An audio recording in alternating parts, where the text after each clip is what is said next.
just talk stuff and repeat stuff. I'm living this stuff. And you can thank me for covering your astro.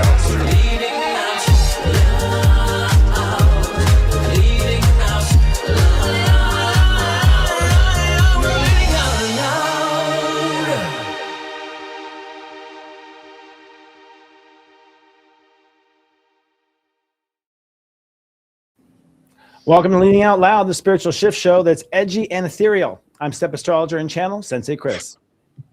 And I'm Scott Cruz, psychic medium and mentor at scottcruzpm.com.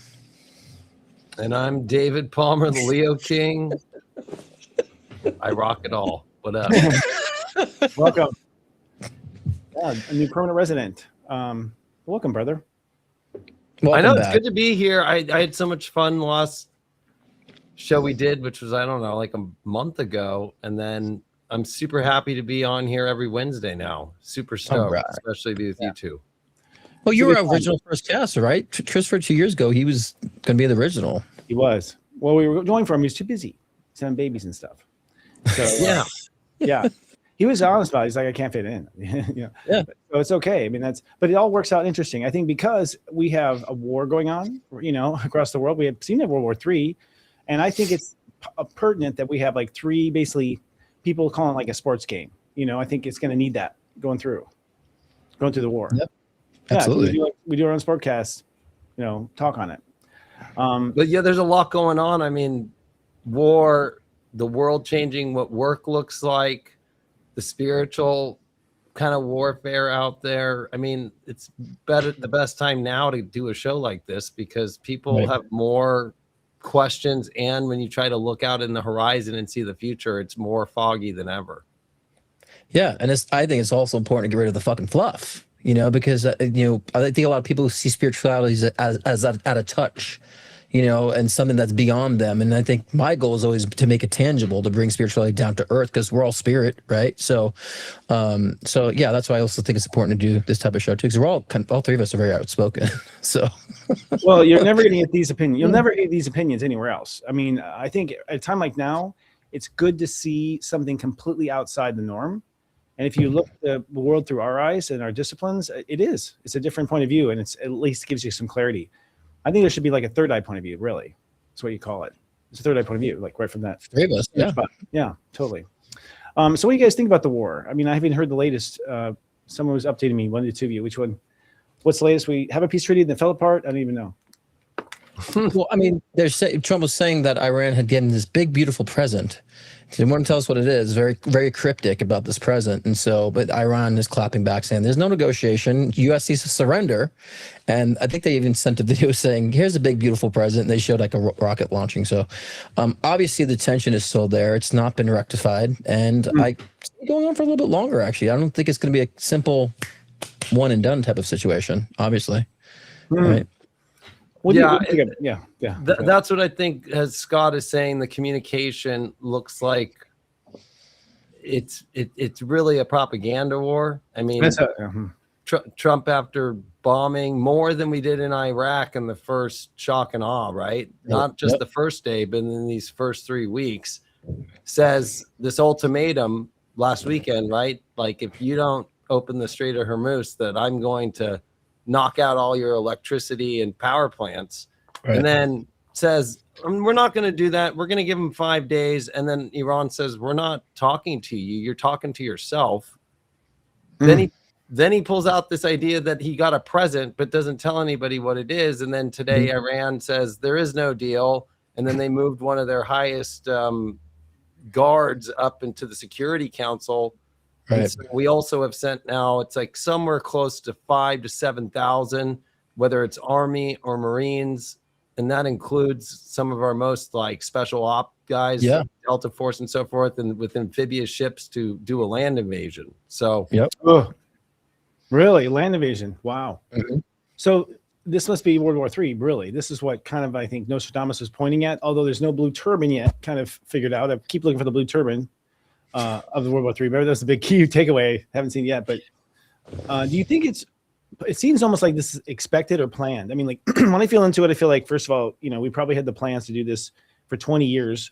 on the desk of military, and why now? And I was surprised it was Trump, but not surprised. It seems to me that like the military wanted to do this, and he's just like, sure.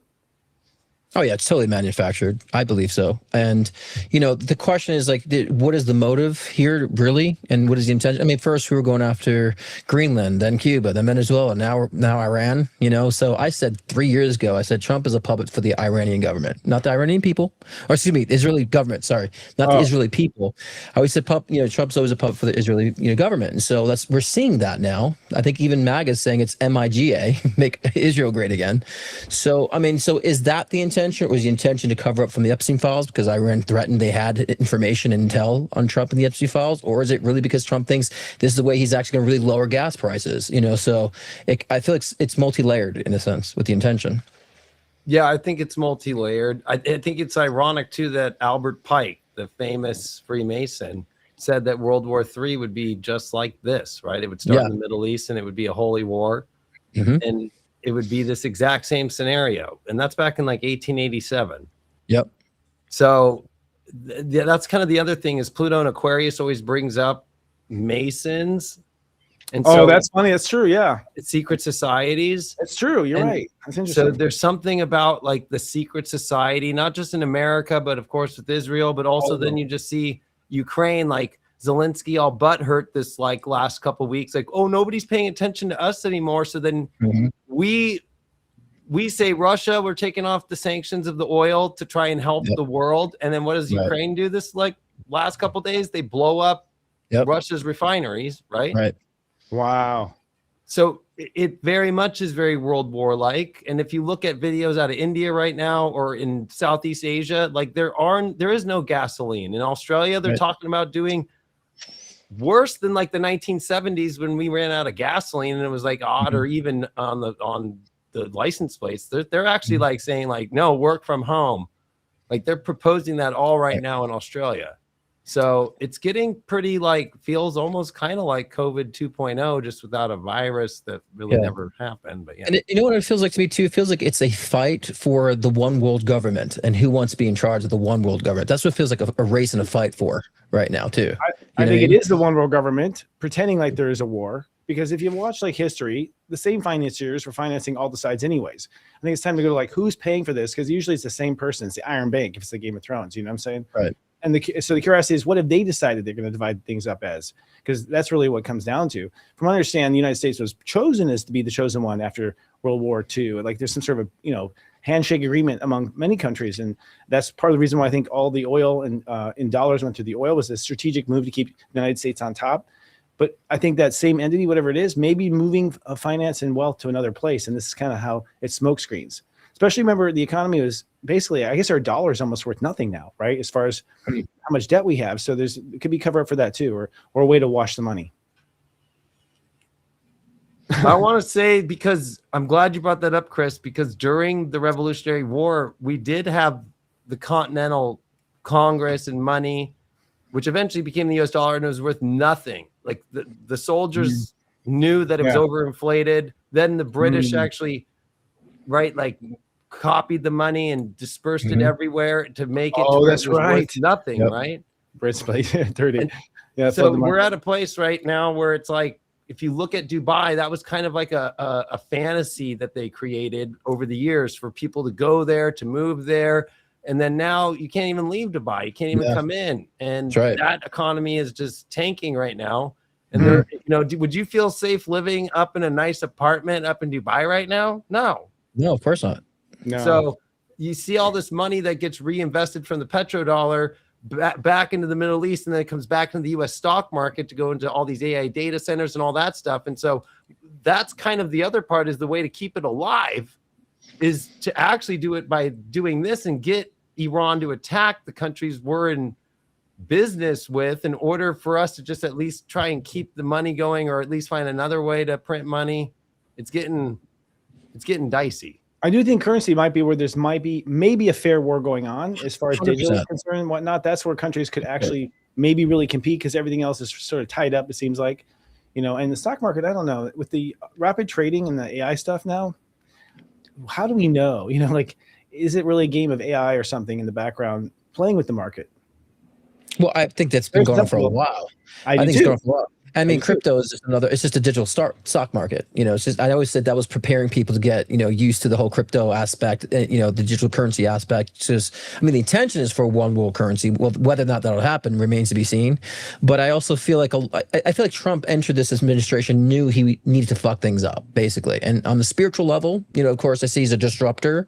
He's here to help to crash things so we can rebuild. So it is part of our collective consciousness, template to move forward in this direction. So we can rebuild. And so I think that's what this is all about. And that's why there's a huge dichotomy with religion and, ideologies. It's like everything has been separated. I feel like I said that before the show, like the bottom feeders have kind of like come up from the surface now, but we can see them. We can see the bottom feeders. And so I think a lot of this year of 2026 and 2027 is all about revelation and exposure. And so we're going to see the continuous current of that actually, which really becomes more effective to how we change things.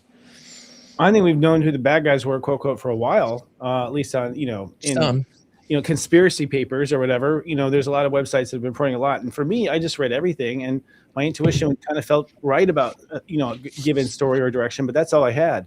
But I think, honestly, what about this idea that it's good versus evil and apocalypse kind of stuff, in the sense that it seems like you have a part of humanity that's working to, make babies and grow. And there's a part of humanity that wants to end the lives of things, right? Like to exterminate. And it seems like those are there's the two forces on Earth, these two forces. And really, these two forces are coming to a head kind of right now, really. I mean, that's what's in the way of the age of Aquarius, is this, this two-sided age of Pisces war between good and evil, really. At least how I interpret it. But for me, and I'm going to hop on because I'm kind of passionate. I was talking about this last week, actually, on my show, about how we are starting to recognize the importance of duality, that it is necessary. You can't escape it. It's about how to find the balance with the duality. Mm-hmm. So now we're seeing more consciously that, yes, there's a polarization with that duality, but there's also a spectrum to that duality. We got to find our balance point between the duality of that set, but we can't get rid of it. And we are all in a karmic phase right now. We're all evolving karmically, collectively too. So we need these reflections that are going right now to expose what's unresolved in our subconscious from previous incarnations. So it's helping us on the spiritual level too, with that extreme duality, the extreme polarity. So yeah, I agree.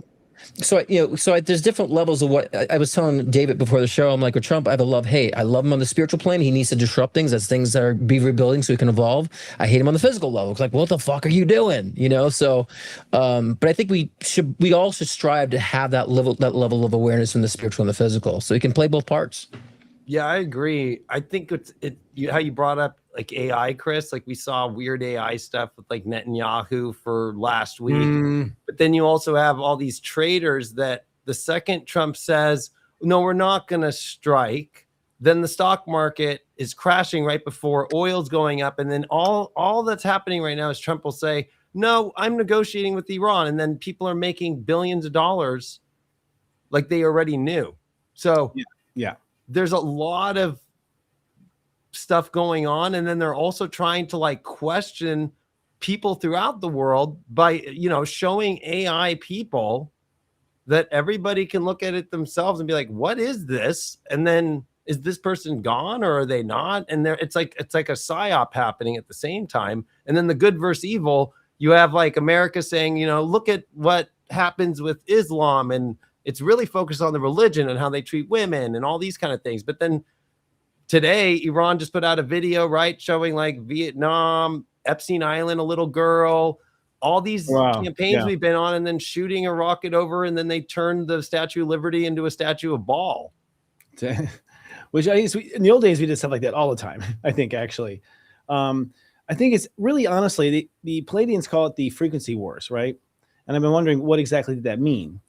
For myself, I was, when I hit my peak, which I think I have, I think everyone's going to have a peak where it's every bad storyline that's hit you frequently in your life.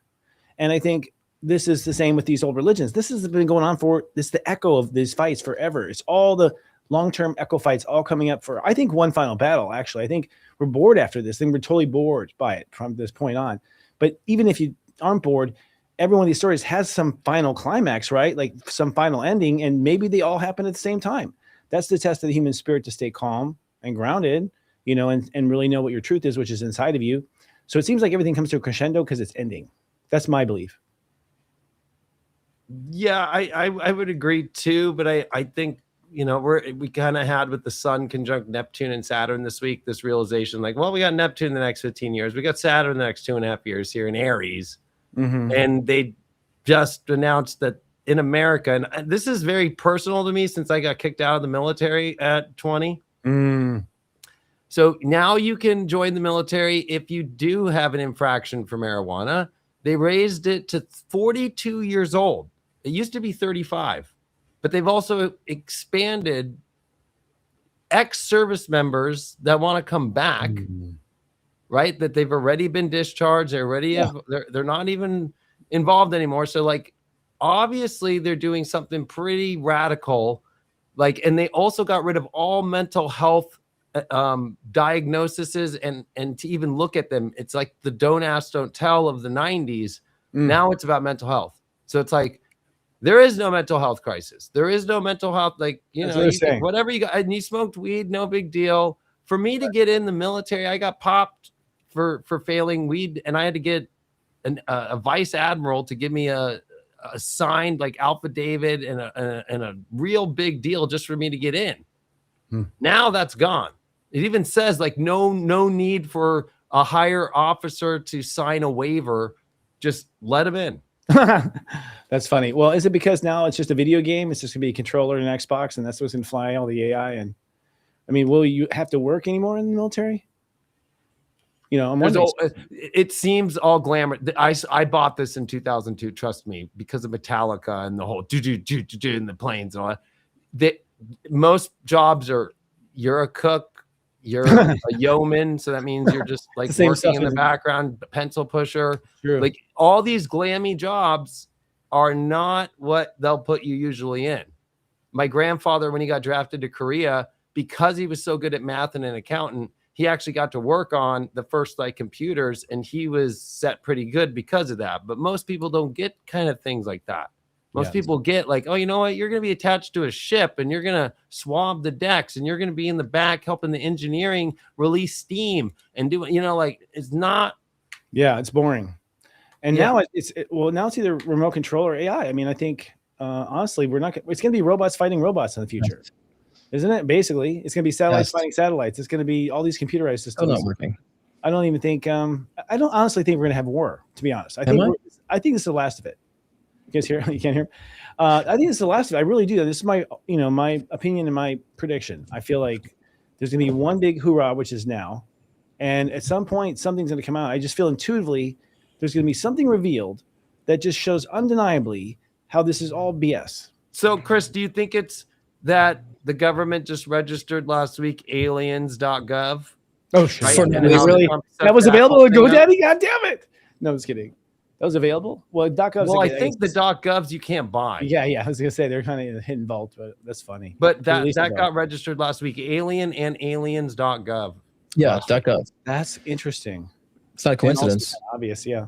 We are talking about, which is what they want us to do.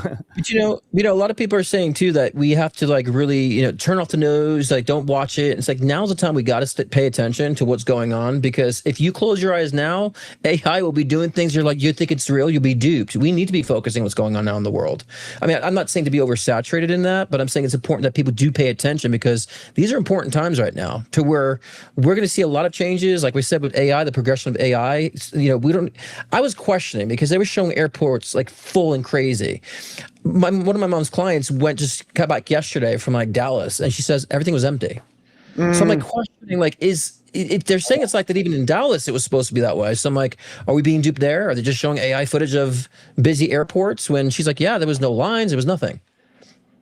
So I think we need to be aware. That's what happened with hospitals, right? They said during COVID, it was 80% to 90% full, and then you'd go and there was nobody at a hospital. Actually, I think that we've had the stoop game for a long time. And this is one thing that might come out, this type of thing.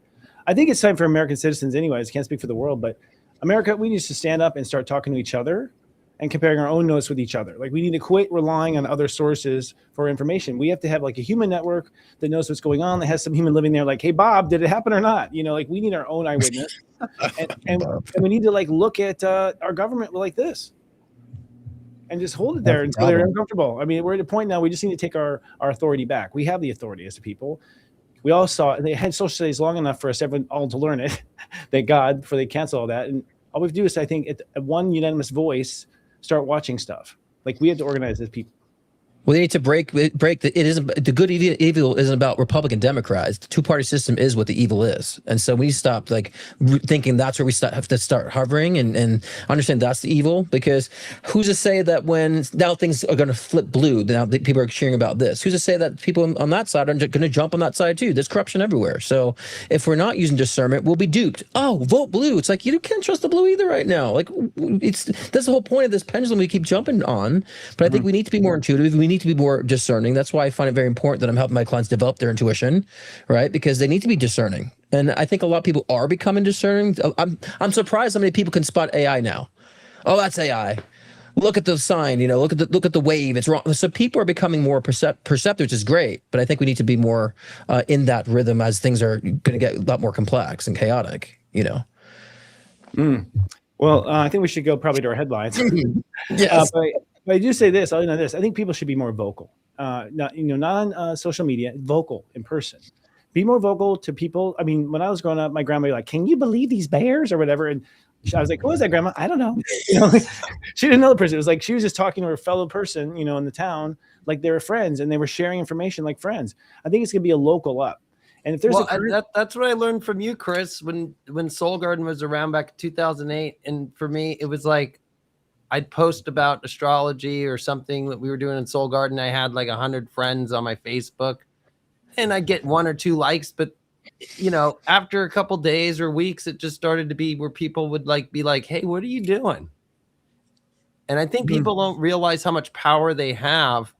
It's not about how many numbers you have, right? It could be like one of your old friends that wakes up and then they want to talk to you about something, and then that starts to where you both post about something, and now it reaches more people. It's not about how many you reach. It's the most important of the quality of people that actually will do something. Exactly right. Right. Yeah, it's you got a lot of numbers and vapid people where it's like it's not really being affected, but then you have a small group of people. I feel like my small group of people are so loyal and they're evolving amazingly. So I had it like you were saying, David, I was beat myself. Should I be more followers? Should I focus on the numbers? I'm 2 years online. And so even though I've been 13 years in doing my work, and then I realized Spirit said the same thing you just said to me the other day, David. It's like you have a quality of a group of people that actually are effective and evolving, and they will spread like a domino effect in their lives, right? In a sense. So, I'm glad you said that, actually, David. Thank you. I think there's going to be the next thing is going to be private social networks. I think it's going to be all private. It's going to be like clubs, like going to a club, in your town or whatever, where it's like certain, crowds go there. I think we're going to have crowds going into private social media. So what's going to happen, which is excellent because honestly, people can be more honest and frank, and they all sort of belong to it, and be sort of catered to their niche, right?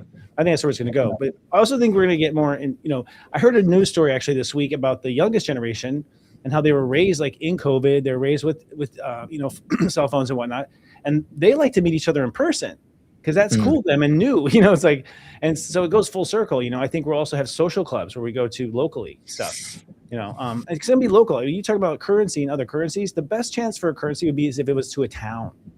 Because and that could trade with other towns. Because if you can trust it within your community, everyone trusts it. That's what it takes, is trusting that value. That's how Disney did it with Disney Cash. I can't believe they got rid of that, but people would still hold on to that for next year when they went for years. Those type of programs are interesting. A lot of money goes through those programs that aren't supposed to. I think at least that's they were designed. Like airline miles, it's the same thing. It's like all these you're buying things with airline miles, millions and millions of dollars worth of airline miles, right? They're coupons, but there's a lot of money going through there, right? Yep. I suspect Disney was just covering up evidence. That's probably what it was. They get rid of that. Why did they say it ended? Why would you get rid of that? What else do you use? I think a lot of it was. I remember when they got rid of it. Since I lived next to Disneyland, it was like 15 years ago, and it was because of people were using credit cards all the time. Oh, okay, yeah, they're using credit cards anyway. And then they got all the little, because it's like $58 for a snow cone, So I think they were like, it's a lot of Disney cash that they got to keep carrying on them. That's true. It's a lot easier to do that. And like the Disney cash ATMs and shit. It's like $18 for lemonade. So that's true. It's outrageous. What else is outrageous? Elon Musk. No, I'm kidding. Here's the story. The FDA approved a cancer treatment. Did we talk about this yet? Using sound waves instead of chemotherapy, radiation, or surgical procedures. The system uses precise ultrasound pulses to create microbubble clouds inside the tumors. The bubbles expand and collapse, liquefying tumor tissue mechanically. No heat, incisions, or radiation. Gentlemen, your thoughts? Like I hate to sound like the new age pseudoscience stuff, but I mean honestly, everything is tone and frequency. So if they can actually calibrate a frequency to match frequency to terminate cancer, I totally think that's possible. I think that's a step in the right direction. I mean, we use what is chemotherapy? It's kind of similar radiation and same thing. So I just feel like this is when people find this to be like far fetched, I think it's weird because we're using technology that we kind of been using already, but just perfecting it. And I think AI can assist with this. Technology could assist with this evolution. So I think this is a step in the right direction, and I'm glad this is being talked about. Actually, have we always had it though? Well, I think that this is bigger than even just cancer. I think this goes into all forms of health. If you look at, all the sound healers I know are all like clapping in the background right now. But it's true. On top of that, if you think of like really old, like 500 years ago and prior, in all of the different churches and all these different ancient sites, they actually did music in order to heal people, right? And it's always been used. So it's like we're coming back to our roots again. And I do feel like if you look at binaural beats, like how it helps people with anxiety already, or it helps people get to sleep better, it makes more sense to start going down these roads that are the spiritual frequency paths that are actually natural and feel good to our bodies. And that's what the radio's done forever. They always do it in the wrong hertz, right? They do everything intentional. And we are in front of frequencies all the time. Our screens are at different megahertz, everything, our phones, everything. Yep. I think the Tesla came up with this a long time ago, and so did other scientists, but it was squashed and buried. And I think there was it feels like there's like a regime leaving the medical industry is what it feels like. Something has been hovering over it since the Rockefellers, ultimately. And, cancer is like a huge, huge industry. And we're starting to wonder, like, are you making money off of it? Because we know we didn't have this kind of cancer before, so it's like maybe the real stuff's coming out as a cover up just to cover their tracks and retire. But this goes back to Egypt when they used to go in their tombs and like certain stones would emanate certain frequencies and they would astral project. And that's how I believe they probably built the pyramids, by changing the laws of physics in that way at that time. So this goes back to Egyptian times, using tone and frequency to alter states of consciousness, astral project, stuff with the body, so it goes back. Atlantean allegedly was all frequency. Yeah, and I feel bad because there used to be a lot of like old lady organ players, because I had them in my family line. And the houses don't have the organs built in them anymore. And there's none of that when you go to I don't go to a church unless it's a funeral or something. But like when I go there, they got rid of them built in. It's just kind of cheesy now. Just like, okay, here's your keyboard. And we hooked it up to some sound. It's like, man, they got, you got to like give the props to all those old organ ladies that played that organ music. That was like, it felt you through your body. The little drum machines. I love that. I love those things. But I mean, that's what's affected people, I think, spiritually too. They might be going to a church, but like they're not getting the same that it used to actually be either. Everywhere you go, they're just cutting away from our roots of just like even instruments too. I mean, like, like you want to go to a band or anything, and you can feel the music. It's important to go out and do these things. I think if you don't, and if that tone and frequency of that AOL sound, when you dial it up, if that doesn't hit you, I don't know what else will. You got mail. You got mail. Yeah. I'm like, oh, I love that sound. Back in the I actually used to freak out if it didn't finish. I remember freaking out, like, I can't talk to the ASL chat anymore, my teen chat. Oh my gosh, I got this one girl on AIM right now I'm talking to, and oh my God, I promised her I'd be on right now. That's right. Oh, those are the days. Speaking of which, Meta has acquired Moltbook. We were talking about this, the viral social network built for AI agents. Moltbook co-founder will join Meta Superintelligence Labs, Meta's advanced AI research unit. This extends Meta's aggressive push into AI as AI agents become a hot area for autonomous task handling and multi-agent systems. The thoughts? I mean, you were saying multi-agent was what you were doing, David, already. Like, that's the thing. Explain what that is, man. Well, yeah. So, I mean, with AI, when you're coding and you're creating with AI, you can create an agent, and then that agent can have sub-agents. So, like, let's say you wanted to create, like, a music app that wanted to cure cancer, right? The main agent would be whatever you call it. We'll call it Organ Lady.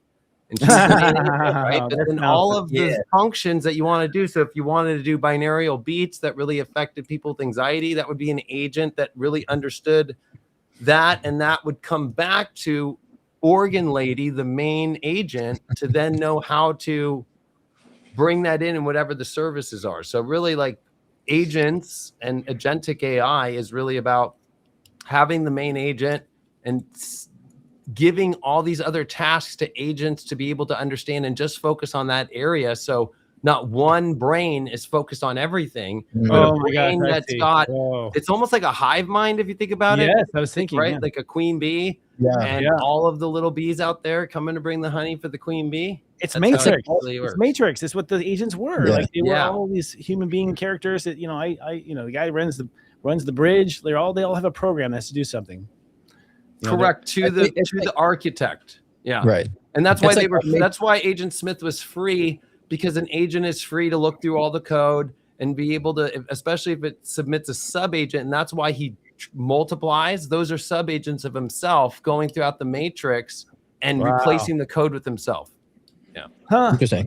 It's very It's like automation on steroids. I mean, you just have all these things just automated to your liking. I mean, I think that's, I want to learn more about that. Dave was talking about OpenClaw the last time. I want to dive deep into that and really set my automations for emails. And, I mean, that's replacing real life assistants actually at this point.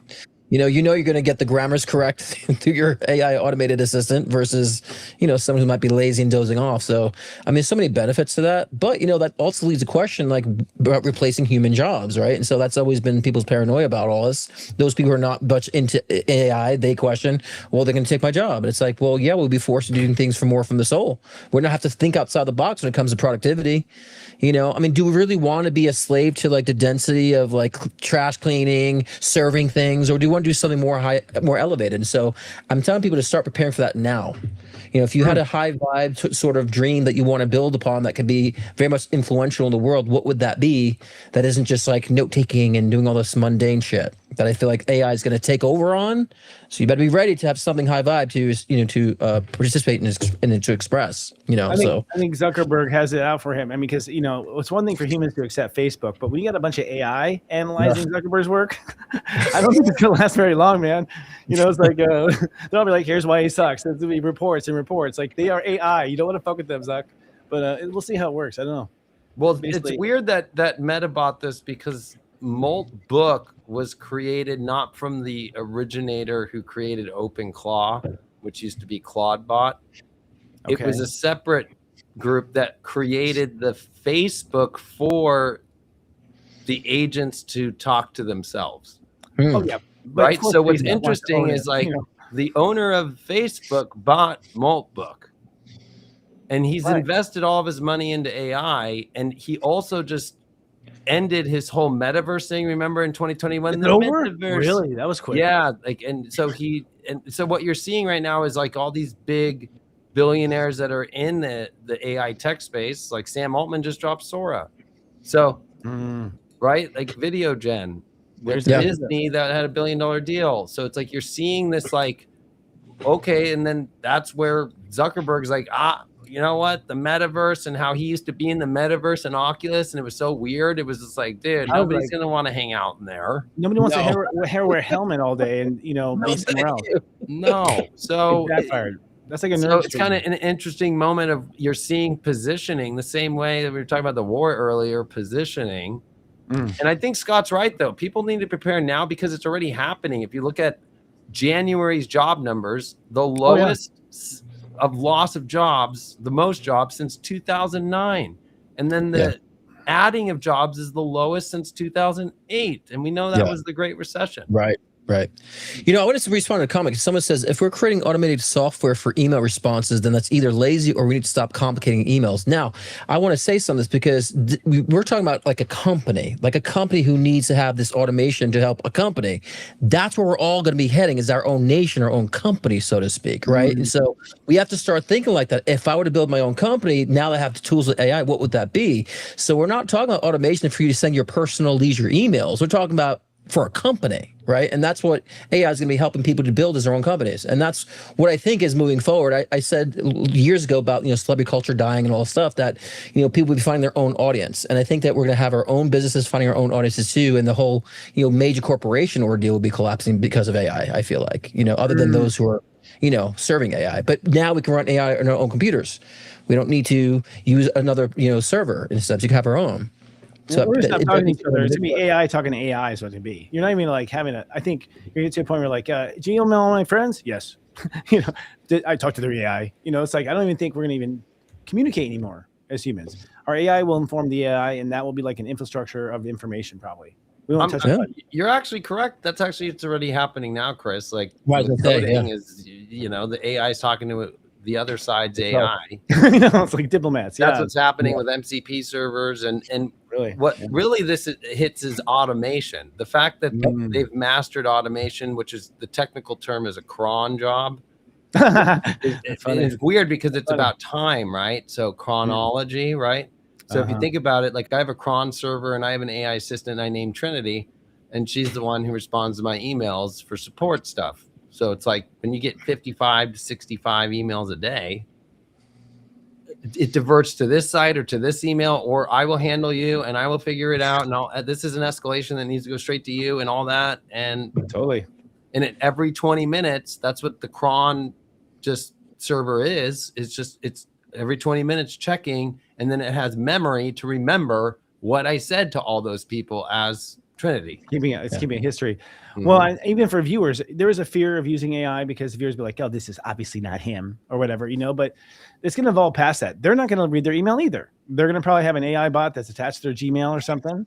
And it's going to be like, here's this dipshit did this and this dipshit did that, and that'll be it. They won't, we won't care anymore about format probably. It's just going to be, we don't have to spice it up. We just tell them. AI. But I think that's what's going to make us engaging with more what's real. Someone's saying we want more real, but that's going to allow us to, because we're not doing the mundane. So it's going to allow us to participate in things that are more real, that are more human connection. You know what I'm saying? So I tend to look at both possibilities and in between. So a lot of people, it's Armageddon, AI is going to take over the world. Like, what if it actually becomes the thing that saves the human species? So there's that possibility too. So let's find a middle ground with all that too. But I really feel like it's going to give us more of that desire for human connection, human expression, because AI is taking care of the bullshit. Like, it's that simple, right? It's the luckiest thing of our century, really. No, I always thought about the future and inventions and flying saucers and everything. I never really thought about AI. It never dawned on me. And then now I see it employed. I'm like, this is the biggest time saver ever. This saves time everywhere. It saves time for any job anywhere and just takes care of so much stuff. It's like a quantum leap forward in productivity overnight. Sure. For human and for everybody. Well, I think they always sold AI in movies as a robot, right? Or like some computer, or like a computer in a spaceship that was like the one in control of the spaceship. So it always didn't feel like in real life, right? But that's probably going to be the trigger. Like Melania Trump today had a robot show up at the White House, and she spoke about how kids are going to now learn from teachers that are AI robots. I'm not even kidding. Well, it probably will. You'll have homeschool. You'll just subscribe to it, and your robot at home will teach your kids. I mean, it's going to be, I think, one robot per house, and that thing's going to be working 24/7 until it rebels and kills the family. No, but have you seen that movie with Megan Fox yet, where she's the AI robot? Yeah, no, I haven't seen that. That one was interesting. It's interesting. Yeah, a lot of robot films made CGI. Just made on AI. I think we have to take a break, gentlemen. We'll be right back. Right, Morgan? If you're watching us on YouTube, please be kind and do subscribe to our YouTube channel at Serious Joy TV. Please click like on this video, and if you don't mind, hit the bell button so you're notified, so we collectively defeat the algorithm overlords. The Serious Joy Nonlinear TV network is simulcasting right now on many media affiliates, including Instagram, X.com, and Facebook, just to name a few. Are you ready to understand yourself better than ever before? Enlightened edutainment awaits inside the Serious Joy Vault. Subscribers receive in-depth insight into the planetary energies with daily texts, pep talks, and more, personalized to your unique blueprint. Subscribe now for only $3.99 your first month at SeriousJoy.com.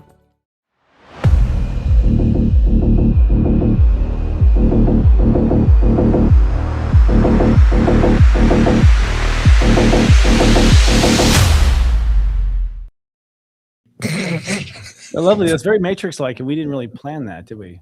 We didn't. It's cool. I like it. Yeah, I like it. All good. You want to do one more story, or should we move on to the topic? We got to do this. Don't we do a forecast, the psychic forecast for the week, or do you want to do? What do you want to do? Yeah, we should. That's a good idea. Let you talk about that next week coming up, guys. Yeah, put our skill sets to the test, right? Yeah. What do you pick up? I mean, there's a war. I mean, let's seriously. We're in early Aries, just to set the stage, and this is, the part of early Aries is kind of your willpower on the inside. And what's happening ultimately is that we're getting an upgrade of our own AI as humans. The upgrade of the engine that pushes us. It's no longer to fight or flight, I think, and survive. I think there's new ambition. And just we were talking about the robots. I mean, robots are going to fix everything. So we don't have to worry anymore about lots of stuff we used to worry about. So we're kind of getting an upgrade of what motivates us on the inside. And that's Saturn and Neptune and Aries. I mean, that's the big picture for me. And we just spent a year clearing our boogeymen, out of our subconscious. 2 years really, but Apex last year, I think. So we've kind of faced our fears, and we are now getting a new ego. So what comes next? That's the question. And to me, it's almost like these wars and things. It's the final chapter of that whole Age of Aries war duality, I think is what it is, which continued through Pisces. I mean, Age of Aries just rammed over Pisces. As far as, people are concerned, we never had the Age of Pisces. It was all Age of Aries continued. Yeah. I mean, I would say specifically for this week, I mean, the theme I would say is preparation, because, we've been hounded in the spiritual communities to be present, focus on the now, focus on the now. It's like, there's a time and place for that, because we're in this cycle right now. We need to be more focused on the future and preparation for what that looks like. And that means, and I think that's why our economy is getting a kick in the nuts right now, because we need to start preparing, like, what is ahead for me individually? The old systems don't work anymore. The old beliefs don't work anymore. So all these ideologies don't work anymore. The past versions of what I thought I was doesn't work anymore. So we got to start preparing now. What does that look like on the other side of this? Because there will be another side. And so, like I said previously, about preparing for AI to take over the things that are mundane for us, so we have a higher level of how we participate in society. And so we got to prepare for this. And that means, and I just did a video about this too, about letting go over the beliefs that you might be possessing that were older versions of yourself, letting go of relationships, careers. A lot of y'all are in careers that you don't really need to be in, and you feel a calling somewhere else. So it's now to prepare for that. And I would say, give it a possibility. Consider these dreams that you're having. I know it sounds very cliche, but it's true right now, because that's going to prepare you for the shift to happen, that those who will be really functioning participants in society will be the mystics. I would say that, mysticism in 2029 is going to be huge. I feel like there's going to be a lot of confirmation of psychic and mediumship abilities in 2029. But right before 2030 hits, there's a huge change in 2030 as well. So we have to start thinking ahead like that and being strategic of what we're doing in the now, instead of just focusing on the now. That's what I feel for this week. Yeah, I like that a lot. I feel like, as Chris was saying, with the sun that just hit Neptune and now just Saturn, it's like, who are we individually now? And it's all the planets direct. It's all these intense, beautiful transits happening, while at the same time it could feel scary because it's this new ground. And I think if you keep it simple right now and go, is this me? In every little choice, instead of looking at every big choice right now, because the problem with Saturn and Aries is that fall position. So it's Humpty Dumpty that falls down because you're hesitating so much. So even though it's a time where no more hesitation works, keep it simple. Is this me? Is this job me? No. Okay, then I'm done with that. And that's where it's going to be hard. We have the moon right now in Cancer squaring all this stuff in Aries with Jupiter here. We have to emotionally, actually, physically embody the emotional, actual aspect of who we actually are. You can no longer emotionally contain or hold a version of yourself that is not you.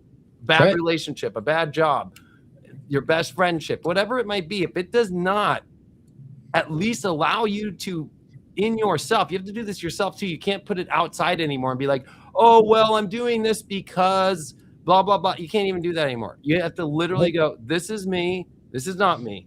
And then you make your choice and you have to move forward. I also want to mention that Mars is at 21 degrees Pisces right now, and it's beginning the square to Trump's lunar eclipse moon and sun. So it looks like he's going to strike again. And I think too that Mercury's been stuck on the North Node for a week. We have all planets direct. It's hard to see the future right now. I don't think you need to be lost in that. I think that what Scott said so right. You have to really focus now on the present, but actually by doing things and actually by understanding, okay, I can trust 100%. I'm going to end up in the right place because I'm choosing me and I'm choosing the right things that are who I am. And forget about how far out and you're going to get too lost on this journey. Stay in this moment, moving forward and picking yourself, and you're going to be fine. And you know what's too, like life is showing to people, like it's kicking their crutches away too. We're starting to see people with religious, intentions or religious perspectives start to like pull away from that, right? And so a lot of the crutches you have in your life, it's going to be like, life is going to force you to say like, you need to stand without that crutch now. And so that is the integration of the old and the new. And so like, yeah, I totally want to concur on that too. Because the word crutches always comes to me in this time frame about letting go of those crutches. Yeah, the organs are gone for the organ ladies. It's just like... We want the organ lady. Honestly, I think what's ending is the mind control. Mind control is ending, and people have been talked into their minds when really your mind is not your most intelligent part. Your head and your mind does not have the answers to the future because it hasn't seen it. The mind only is smart if it sees it and learns it and studies it. So now humans, I think, have to navigate through their feelings and their intuition. And I think EQ is what it's all about. Having a better emotional quotient of your ability to understand different feelings, because different feelings are different frequencies, really. And so I think we're becoming more of a frequency intuitive society where AI thinks for us. I'm going to do so much talking. I think we're going to quiet down a bit because the brain got overused. Well, I just want to say, I love what someone said in the comments too. 100% spiritual bypassing won't cut it from the forward. And that is so true. So many people trying to spiritual bypass by manifestation bullshit, right? And all this other stuff of love and light and all that stuff too. That's like putting them in this cloud, not approaching the duality and approaching the difficulty. And instead of like embracing the negative and growing from that and spawning that into something powerful, we're running away from that and putting our heads, and that's not going to work right now. And that's all spiritual bypassing. I love that someone said that's so freaking true. And I've been a huge voice for that. And so even now, I feel like you, Christopher, and I have been just dropping F-bombs left and right casually because, like, we need to show being spiritual is being human. Yeah. I don't understand what it is to be human, not to run away from being human. Yeah. Well, my theory is that we're in a video game. I keep saying that. It's my new theory. We're in a video game. We're asleep in heaven. Well, that's what all those DMT tests that everybody's doing on TikTok and everything is showing with the lasers and everybody seeing code. Yep. My last thing I want to add is I didn't hear that. That's cool. Oh, if you just look it up, it's the only like hallucinogenic test that anybody can do around the world where they're all smoking DMT and they take the big lasers that are from like Home Depot for the walls. And in the laser, you're able to, if you move it up and down, you're able to see the code and see like this other world within that laser. Really? And everybody around the world is putting it all over. They're putting it it's everywhere. So we discovered the code of the Matrix using a laser. That's cool. Yeah, and it's like it looks almost like kind of like Chinese mixed with like Egyptian hieroglyphics. It's kind of like way on edge. But I want to say we have Venus conjunct Eris and Chiron, and then it's coming into Taurus on Monday. Yeah. This is a healing moment. For the only way to heal is to truly own who you are. And it's going to be difficult with this cancer stuff because it's the emotional, you're not taking care of yourself when you're not doing who you are. Literally, like you cannot no longer do it. The spiritual bypassing that was just brought up, but the healing really is like this victimhood of like, you know what? I'm never getting what I want. I'm not who I want to be. Well, you're the one choosing it yourself. No, we're being told. I'm going to contain and hold something I don't want to do. I don't want to be this, but I'm going to do it anyway. But that has to end. We were told to be skinny. We were told to be this. We were told to be that. I mean, I think people are realizing like, wait a second, why am I doing what you tell me to do? I mean, I think that's some of the wake up. And you said it, David. I just want to say, to be your authentic self. I think we've all been afraid to be who we really are. We've all been afraid to do that because look at what happens on social media alone.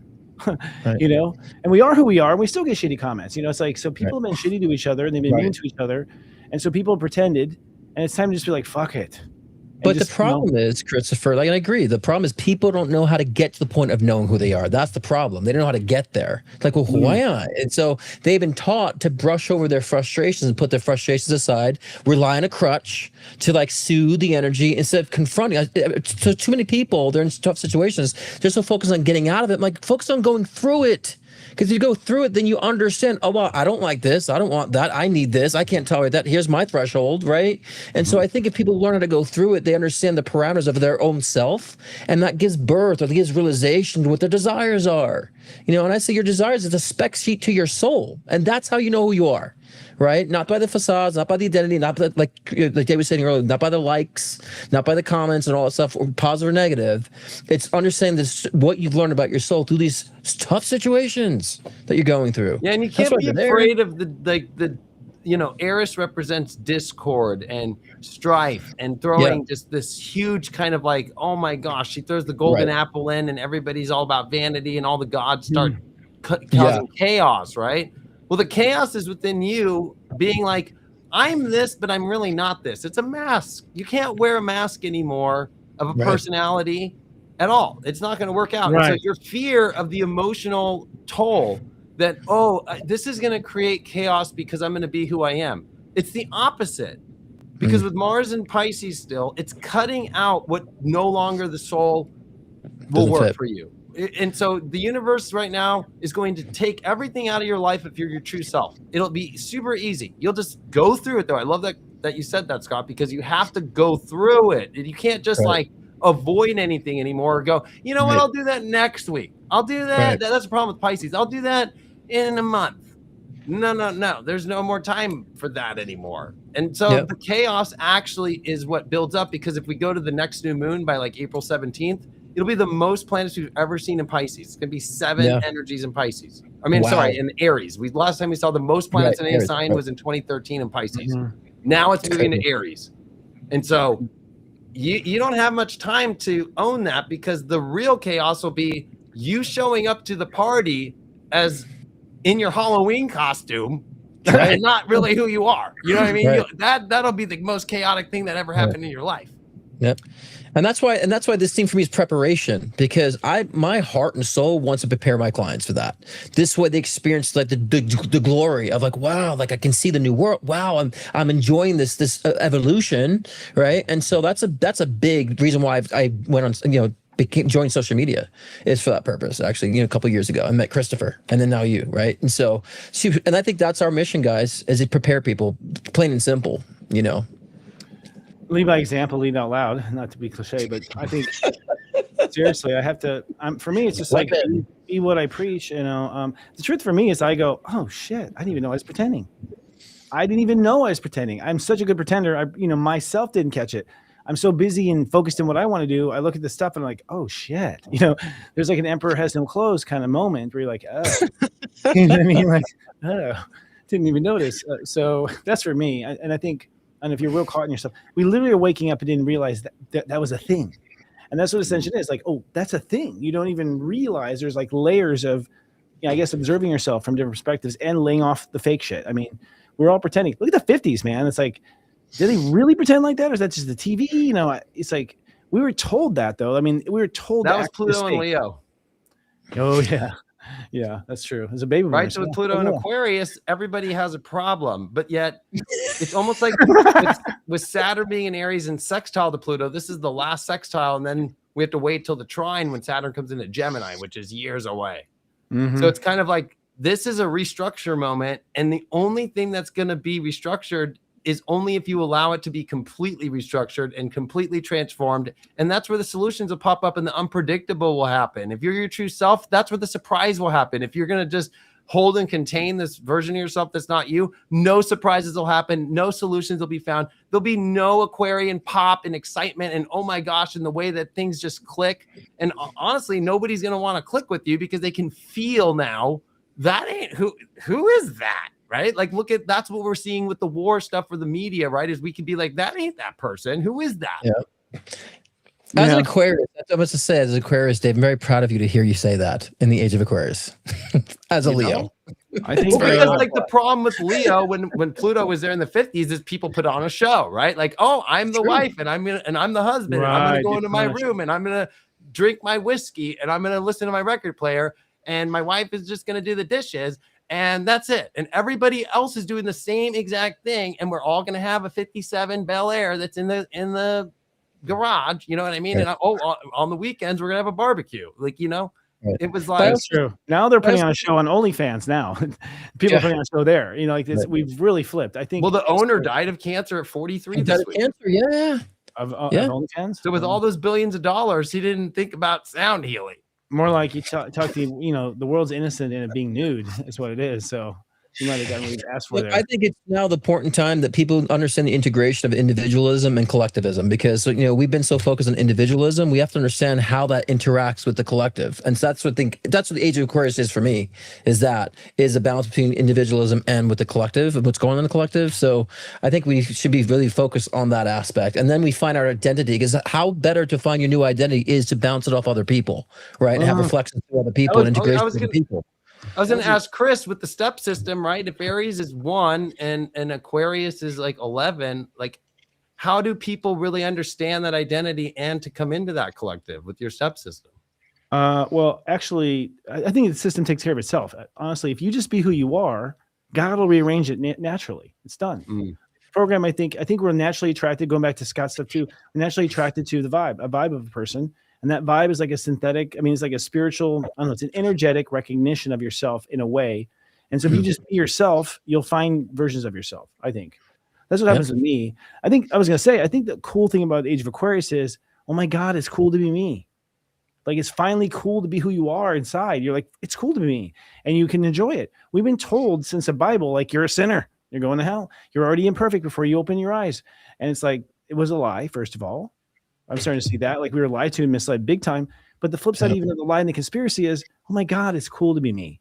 And I get to explore who I am. And I'm not going to have apologies anymore. That's partly what I've come into. Freedom, true freedom to be who you really are.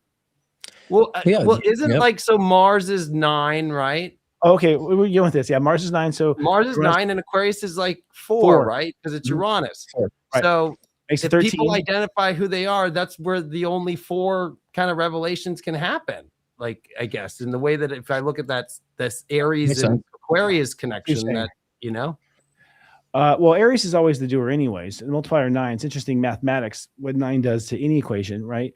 But it's really 4 is the door to all reality, right? But 9 plus 4 is 13, which is 4, the door to reality. So that's when you add a 9 to it, you always end up with that, what you started.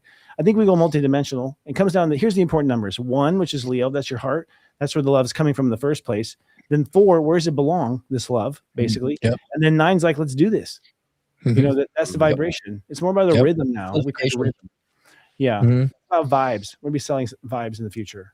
Well, how do people truly, like, I think where we could help people the most, truly, like, when they ask themselves, like, is this me? Because that could be hard for people. I know for other, especially for like Leo rising and stuff, it's no problem. But not everybody's like that. You have to, first of all, create privacy. You need a boundary 0, and you have to say, okay, this is private behind closed doors, because people won't be able to look in their hearts unless they feel safe. So once you feel safe, you basically ask yourself candidly, like, it doesn't have to be out, no one has to know, does your heart kind of like this? Do you love this or not? You don't tell anyone, but does your heart love this? Because if your heart loves it, it's you. That also takes, and that takes practice too, though, for people to differentiate their thoughts versus their feeling. And so, like, intentional meditation is good for that, because then we can start observing our thoughts. That's why I think meditation is great for beginners, because you get to observe your thoughts, realize, okay, there's just this feed that keeps going on, but I feel something contrary. So we have to teach ourselves that. It's almost like when you go to the gym for the first time and understand discernment versus thought. And I think once you find that, then you understand, you can answer those questions. Is this me? Do I really want that? What am I being pulled to? I resist this. That becomes more clear. But I just think people should be more, who are starting out to figure out who they are, is to get more into intentional meditation. I would say always enter in meditation with intention, not just like I'm sitting there quiet, unless your intention is to be quiet. But I find a lot more people having a difficulty finding out who they are or knowing what it is to feel what they are. And so that's what I tell people.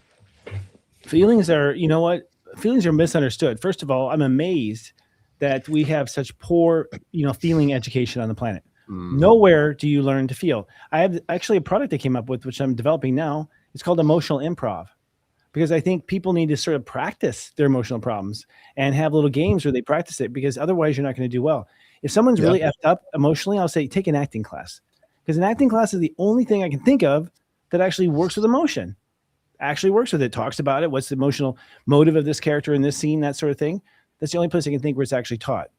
For people who are they do psychodrama, because I was in group therapy back in 2015, and I would play a role for whoever in the group therapy, whatever their issue was, And then they would bring up the situation, and then we would all play the roles. And then it also helps you, though, as the participant, to understand somebody else's thing and look at your own life, while at the same time it helps the person reenact the whole situation.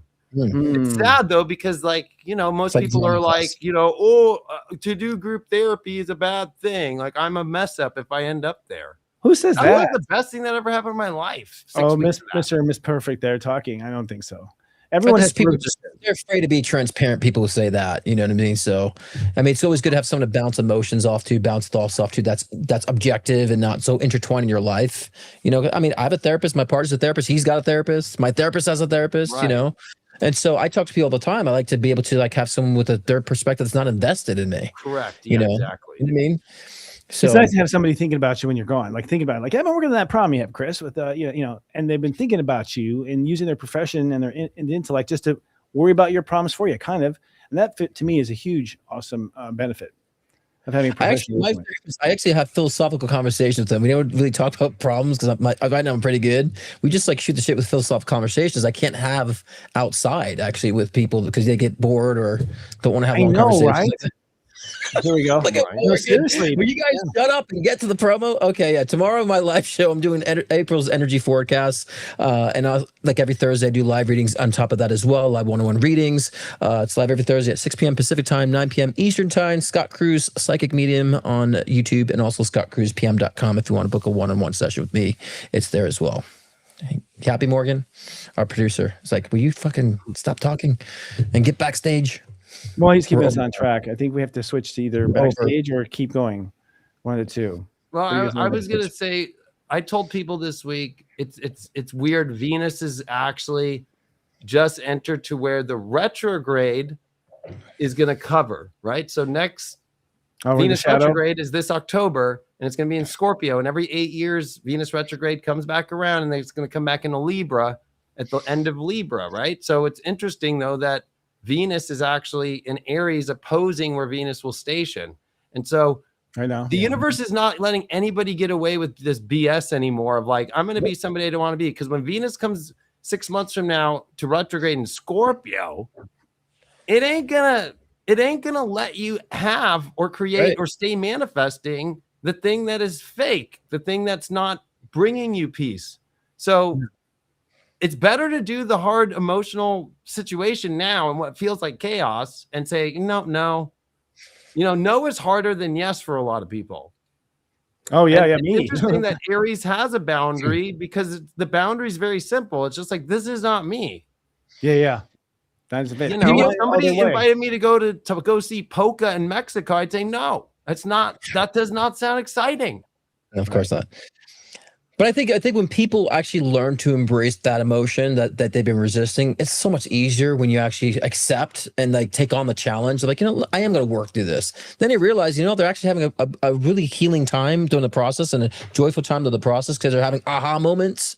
I mean, I can't tell you, like, you know, when in my 30s, when I just like buried myself in healing and self-healing on my own and processing, the aha moment felt more like I was winning the lottery in a sense, because like, oh my God, that evolution is more delicious than getting the boyfriend, getting the girlfriend, getting the money, getting the job opportunity. That realization, which is what gets you those things in life. I think people need to be hungry to start seeking that, you know, in a sense. And yeah, like you said, if they don't, the rug's gonna be pulled beneath them, the crutch is gonna be kicked beneath them too. We're like, oh my God, what do I do? It's the revelation of the Bible, but being left behind as we're evolving to 5D in a sense, consciousness.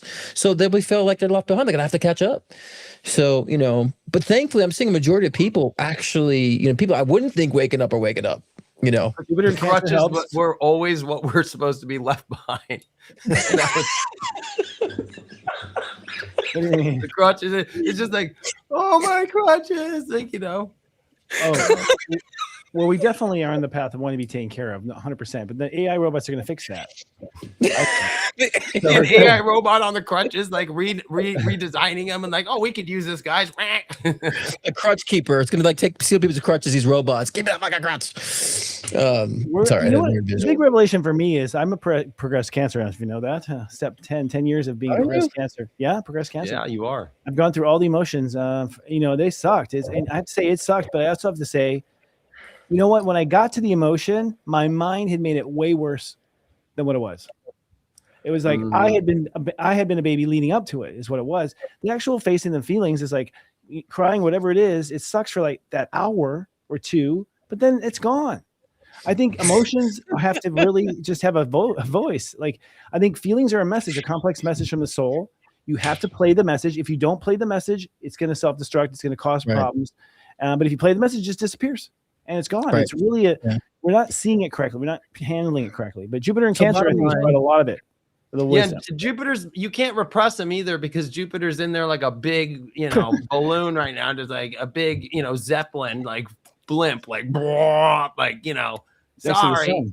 Yeah. And I think that's where people have problems with, is they repress their emotions, and then they do that for so many years and so long and so long and so long, and keep identifying off the true sense of their self. And then they're emotionally carrying something that's not theirs. And then that repression causes them to not know how to express the emotion. And when it does come out, it's difficult, but it's better to still do it, even if you're at that point, than to not. Yeah. So basically what we're saying, guys, is just use extra lube. That's what we're saying. I was about to use a diaper analogy, because I have like my toddler to potty train right now. It's kind of like, at some point, you got to take the diapers off, and you got to start letting them out on your own. It's pampering. It's pampering. Honestly, most people, I think about the generations, right? You had the Pluto Gemini generation were all intellectual, cold bastards. Then they had Pluto Cancer generation, which was my grandparents, actually, Pluto Cancer, and they're the ones who were shut off emotionally, and that's how they could go save concentration camps and just head right into war, because they're emotionally numb. But then they're the parents of the Pluto Leos, who needed all this love and attention and got nothing from their grandparents, Pluto Gemini, or from Pluto Cancer. So it's like the baby boomers are fucked up. That's why I wanted to divorce. And then they have, of course, Pluto Libra's like, can we just get back together? Then Pluto Scorpio like, fuck this, I don't want to talk to him. You know what I mean? Like, you can see like just how one generation beats up the next as we go down the Plutos. And now Pluto Aquarius, though, it's, I think, a whole new approach, right? It wasn't back in 1776 when it was there last time. I guess it was a whole new approach. The idea that you could have your own government and do what you want and vote and shit, that was like revolutionary, never been done, honestly. It was like AI of the time. So Pluto and Aquarius is interesting. We're only 5 degrees in as of today. Well, and that's what's hard, is Pluto and Aquarius also tells us to learn to let go and disconnect, especially emotionally, right? But Pluto's very emotional. It's more like learning ghost. That's what that's Aquarius philosophy is. Yeah. And so the contradiction of Pluto and Aquarius, Jupiter and Cancer, it's so that quincunx of like, oh, I want to hold this emotion, but then Aquarius is like, if you want to keep holding that and we're going to just sit here, we're not going anywhere. We're not going multidimensional, because if you think about a dimensional plane, you're just going to be stuck wherever the emotion is. Of course. And that's the bottom of the chart. That's the 4th house. That's the IC. If you just want to stay at the root and just be stuck hanging out in the dirt all day, the basement, basement. It's definitely about managing emotions for sure. Because as an Aqua, I became more emotional actually during this time.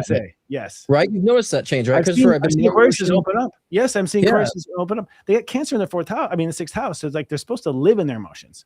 Yeah. But I find the balance of like, okay, when I have the attention emotion, I'm not avoiding it. I'm kind of addressing. So I've been like really learning that on my own personal level with that during this time too. Bringing that into balance. So yeah, I see Aquarius is very aware that they have to deal with it, but they're still uncertain. Again, we don't have the tools. I mean, that's what I've been trying to build myself, or tools for people. Just to like practice it, because it's really not a big deal. You just have to watch it. We can talk about those tools backstage, because we're going to go backstage now. We can talk about those tools. Yeah, we should talk about how like Zelensky's an Aquarius and he can't handle his emotion. So he's like, you guys are paying attention to me. I'm going to go bomb these people. Bomb these people, right? I have theories about what's really happening over there. We'll talk about it after this. Do the after show, yeah. Okay. All right, guys. Until next week, everyone's watching live right now. We love you. See you next week, huh? Beat out loud, David. Oh, that's cool. But then let's talk about the music. So we want to remix. We want to do a whole new intro, new vibe, fitting for us 3. So Dave, we're gonna have to collaborate on it. Yeah, I just need those stems, bro. A lot of purple. A lot of maybe purple. You know what I mean? We need to turn this music down. What? No, I read this when it was like a quirkier show, but we want to go more divine masculine, right? Interesting. Mystical. Ethereal. Magical. I think with waterfalls, you don't have to.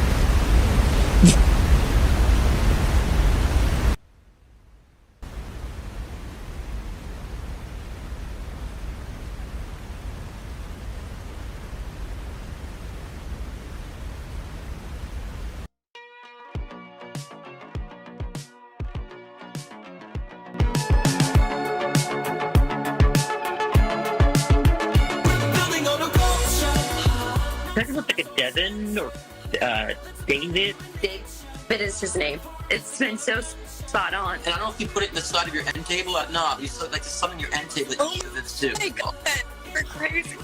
I don't know if she's showing me flowers. Like relay them or redo them. These purple flowers. Oh my God, Scott, the flowers are right there. My orchids are purple. They completely are dead. Yeah. Did you even know? You nailed everything, every single thing. Listen, everyone, this guy. There needs to be a connection with like a Native American ancestry. And they're showing me a turquoise stone. Yes. I just went to a Native American dance class and I wore this stone. Tell me something that he told you that came true. Everything he's predicted has come true. I just don't see it. Who doesn't have cancer? It's very possible. Camera's psychic who first questioned Brooke's cancer. Scott Cruz. Oh, there you won! You won! You better question yourself. We're here to bring enlightenment, not confusion. You might encounter negative aspects of self, but that's a freeing experience. Because then they start realizing that they can't think outside the box. And I say, if you can't think outside the box, then who's the stupid one here? We've all co-created this matrix. So if you don't like the matrix, that's you saying that you don't like your own reality, what you're creating for yourself. So we're all equal participants of the creation of this matrix. I don't just come on here and talk repeat I'm living it.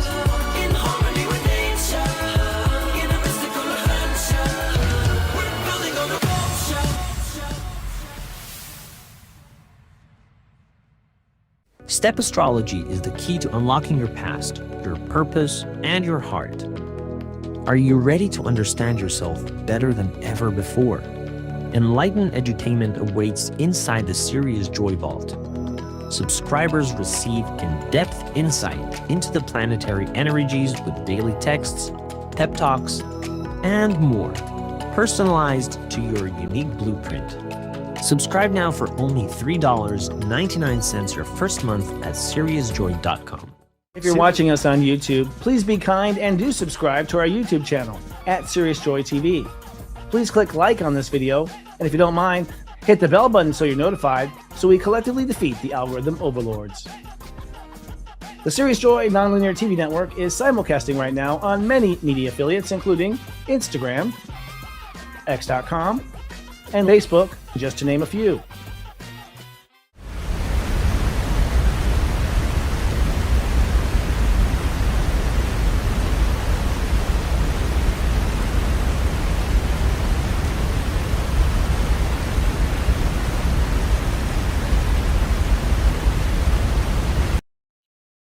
Scott Cruz is popularly known for his life-changing one-on-one readings to also guide in your soul ascension journey. With life readings, get insight into your relationships, career, health, trauma healings, past life regressions, and more. Want to connect with a loved one who's transitioned? Scott's mediumship session can be the gateway to you and your loved ones in spirit, bridging the gap between the physical and the spiritual realm. If you want to enhance your own psychic ability, Scott's Intuition Builder session can help expand your psychic and mediumship abilities. So sign on to scottcruzpm.com to book your own personal session today.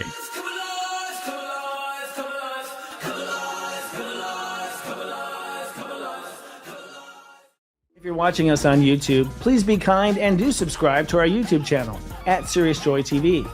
Please click like on this video, and if you don't mind, hit the bell button so you're notified, so we collectively defeat the algorithm overlords.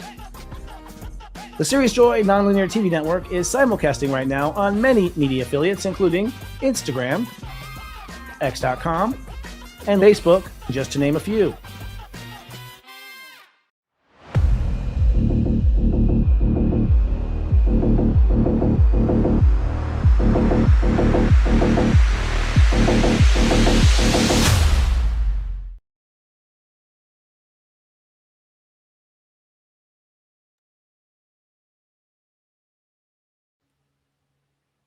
Yes. What up?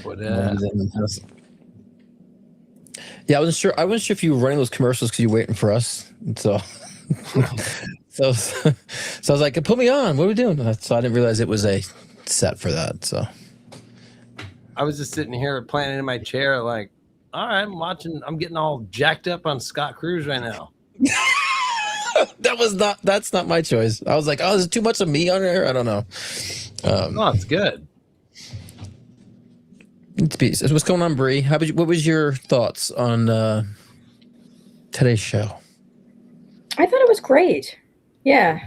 the comedy that comes up with you guys is really fun to watch. It's nice. The crutches. The light. I was going to say the wheelchair or the organ, like ripped from the house, like on the gut. The rug and the crutches. That was perfect. And the organs, yeah. Well, I don't think we've hit the tip of the iceberg with our humor yet. No, exactly. So I couldn't help it though. I was just like, when you said that, like I was just like, oh God, that's exactly what Left Behind is. Right? Crutches. Yes. Yeah, we still have 381 people here with us. Yeah, I was like, I'm going to keep people on my YouTube just so they can see what Backstage is. So in the future shows, they'll want to join. Yeah. Okay. Yeah, Christopher is. Christopher always said, there you go. That's normal. Taurus. Yeah. He raptured away, guys. He made the rapture. We didn't make the rapture cut. He's on the street running for his crutches. Like, no. Pantless, too, because he doesn't wear clothes when he's doing these shows. No. That's the Emperor No Clothes. Bree, you're shaking your head like as if you know. You're like, all very Christopher. Yep, all very Christopher. Yeah. It's just the world of politics is just so crazy right now, though. It's just, I've had, my parents actually, they voted for Trump and they jumped off that train. And I was like, thank God, but I see a lot of people kind of, I'm hoping this unifies everybody right now. And we all like look as humanity and be like, you know what? I don't agree. We don't agree. Great. And hopefully that could be the thing that brings us together. In a sense, I hope. It sounds like a fairy tale. It sounds cliche, but I'm like, I feel like there's got to be something that just draws and brings. It's a good medium for us to draw us in. Yeah, there's got to be something different too. It can't be just go back to the same alternative. Like it just we can't sit in this heads tails coin flip every time. It's fucking exhausting, man. Especially because it's like they set each other up for it. It's like, I feel like right now it's like, okay, the Republicans set it up to have the problem, but we're cool with the problem, and then everybody votes left, and then okay, let's we weren't about that problem, but now we are about that problem, and now we're going to, right, and then the Republicans come back around and be like, we're gonna get rid of all the things you guys did to get rid of the problem. Exactly, it's the same fucking swing. Same pendulum. I mean, two sides of the same coin, and it's like we got to break that cycle, Yeah. Well, and it can't be more perfect for the disillusionment of folks who were still thinking that they were nobly on the right side for MAGA to turn into this. Like for all of the promises to get done. Even look how far the libs went. You know what I mean? They went so far with the 52 pronouns and all that stuff. And I'm in that community, and my trans friends are like, we were better under the radar. They don't like all this stuff. The propaganda was put out. People are thinking a certain side is. It really isn't. Like, there's been a lot of those psyops going on, and people ask me about my community. I'm like, that doesn't go on in my community. Trans people are not trying to be passable. Maybe some are, but they don't care. No one's using pronouns. Maybe a few people are, right? So it got so extreme on both ends of the spectrum, and because I was not picking a side, I was getting demonized from the left and the right. The left was calling me a conservative, the conservatives would call me a liberal. I'm like, I'm neither. Can I at least stay right here? So I'm hoping more people find that balance, man. Yeah, well, the Democrat Party used to be the party of peace, right? Everything got flipped. Everything flipped. And then they flip again. They just keep flipping again. Well, because Trump first term didn't do any wars. He did a couple strikes, but right. So, this is a war, and it's almost like they keep acting like it's not. But then they call it Department of War, and then we're sending troops. And to me, it actually brought back so much. Like this last 3 weeks brought back all this. Like it's not anxiety, but just because I was in during Operation Iraqi Freedom, that it's really. Like, yeah, so like I went to boot camp. You were in the Army then? I was in the Navy, yeah.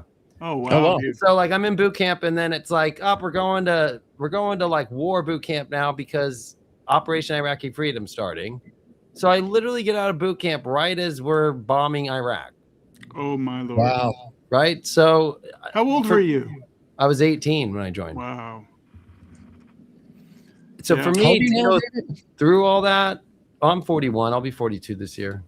I'm older than you? Get the fuck out of here. You're older than me? I'm 44, yeah. Oh yeah, I'm the young one. Jeez, you're the young one. Fuck. I'm always the young one. Not anymore. Jesus. I'm in the middle. I know. I feel like being 40s is like not that big. Like I don't feel any different except for maybe like I won't put myself through stupid crap as much. That's about it. I still feel the same like age as I do as 20 and 30, and like you know, I don't feel any different. I still don't have a gray hair, so. You know, it's interesting because I'm like, I never really gave a fuck before because I always just did my own thing. But now it's like I'm more conscious that I don't give a fuck anymore. You know what I'm saying? Yeah. Like, I'm saying like, but the nonsense, not so much like about people. I love people. I do that for a living, but it's just the nonsense. But I feel like I don't give a fuck, but I also want to call it out. Like that's kind of been my 40s journey. You know, Yeah, it has to be something you're really like super passionate to call out too, because there's a lot of stuff I want to call out, but I'm like, do I have the energy for that right now? I could be putting it into something else right now. And that's what I think is hard with content. I used to do so much content all the time, and I'm just like, no, so do I need to talk about it too much? You know, some things don't need to be talked about too much anymore. Right. David, Kristen Carbone says, "You were holding back. Bring it, man." Was I? I mean, were you? I don't think I was. I think maybe they're just sometimes people have been used to my like older delivery, but ever since I became a dad, you changed a lot, dude. I've changed a lot. So it's like, no, somebody said the other day, like, where's the David that's just gonna like drop the bomb on us and just tell us where we're effing up and and it's like, well, I think I just did. It's just it's a different delivery now. Yeah. It's not like I can tell my daughter or my son, like, you guys are messing up, you know, you're a 2.5-year-old and you can't figure this out, you know. It's a different, I'm in a different world every day. So well, there's also time for that too, right? I'm sure you'll get back to that at some point. You know, it's a cycle, you know, because there's times I rant about stuff, people love the rants, and then I don't rant. If I was ranting all the time, like I look like a fucking madman, you know. And so I think it's good for you for this delivery. I feel like you're still just as intense. You know, I think even when you're sitting there quiet with those eyes, I think you're still just as tense sitting there in your silence than you are when you're just out and about. So you feel just as intense to me as you always have. Well, thanks, man. Yeah. That's a good one. I love it. Scorpio, it is intense, man. It's a lot of tension. And Mars too, right? Like, it's intense. Actually, when I used to work with Chris, like, I can't even believe it's going to be like, what is 2026, 2008, like 18 years? Yeah, 18 years, because the 20 for me since 2006. Yeah, like he'd get me up on these shows and I'd be like, well, what am I gonna? He's like, you're a Leo, you'll figure it out. Like, let's go. I'm like, okay. You did though, and I did. But I remember it was I had done reality TV, but it was harder to do Soul Garden and be on a live camera because Chris. There was nobody doing live streams back then. Chris figured out the first live stream. So yeah, it was through. Google had a product called what was it called? No, we were using Ustream.tv that IBM eventually bought. Yep, that's right. I was always going up in you got to follow the tech. Actually, I'm excited because I think we're at that place again with AI. Totally. Like I haven't like completely been able to submerge into it, but I know I can't wait. It's like an intense Lego set, basically, is what it seems like. And I actually, Chris and I did a Zoom like a week and a half, 2 weeks ago for like 2-3 hours, and I gave him like my here. You want to see how to make some crazy stuff? Nice. What's amazing about it is if you don't know what to do, ask it.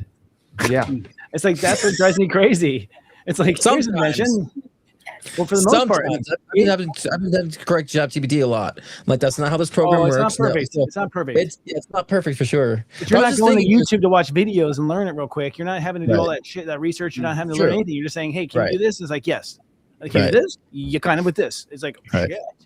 But Christopher, I was just say this in benefit of you. Like, so you kind of took, basically David under your wing to a certain degree, right? And then you kind of took me under my wing. Yeah, you took me under your wing. So you got both of us here. You kind of took under your wing and got us started in a new direction of our journey, right? Because I want to work with cool people. That's why. It's selfish. I mean, I think that right now, I'll say this to anyone watching too. There's a moment with AI, guys. This moment you can do anything for one moment. You better fucking do it. Yeah. Because it'll do it for you. You just have to come up with the idea. That's what I'm amazed by. This is a huge explosion of potential, and you could have a whole nother way, wave of wealthy people who deserve it because their idea was fucking cool. Very cool idea. Because AI is going to do the rest of it. So the cooler the idea, the more intense it's going to be. It changes the wealth of the world is what it's going to do in a big way. We have to be careful citizens that no one company owns it all. We can't let this happen again with these monopoly kind of brands. This next wave of industry has got to be a lot more awake and open than it has been. Well, that's what I think the stories we covered with AI, that's what's happening is these big companies, they're overbuying. They think they can do everything, and then they're realizing I got to drop that.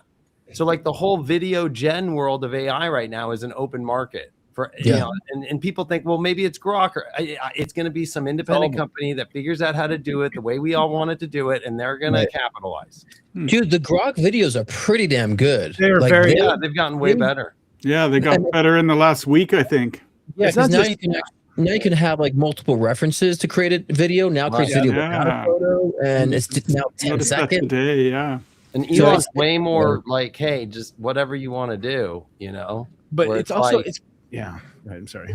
Disney was connected with that whole Sora thing, and they were pretty strict. Yeah. I was going to say, Grok brings humanity into it. As a person who went to film school, the things that it chooses for you, it chooses everything for you. The set, the people, it makes most of the choices. You say, here's the idea. It makes most of the choices. And those choices that it makes are all relevant to our culture, what we would expect, not out of whack within, I'm talking about on Grok. And little nuances too, little jokes, little Easter egg kind of Elon Musk things too. That's the intelligence to me. I think on the one you've shown me, David, from Soran, was it? Yeah, it was Sora, but now not as warm. Not as warm. Yeah, Sora was definitely very techie, how I showed you, use this cinema camera with that lens as if it was, and set the scene up in that way, and do a pan shot that's on a crane, and that's how it would look that way. But of course, I'd use AI to make that. But yeah. Right now, what sucks is for any of my sites, I want to be able to have the horoscope and show you a video of what a prediction of your day might be, right? Right. So we were at that point with Sora because we had the API, and I was training it to be, but it's expensive, right? So it's the cost will eventually start to come down. Well, that just went away. So I think Grok will probably put out an API to create videos in your own app, and then it's that'll be when it's over. Besides, what's comparable to Sora though? That you can do prompting like that. ByteDance's they have their. I'm amazed at ByteDance in the game. The Chinese that are the kings of video gen. It's the same people that made TikTok, obviously, right? The original. Yeah, correct. Yep. In China, or Japan. It's China. The Chinese, yeah. Yeah, there's another one called Kling with a K, and that's all. Yeah, try Kling.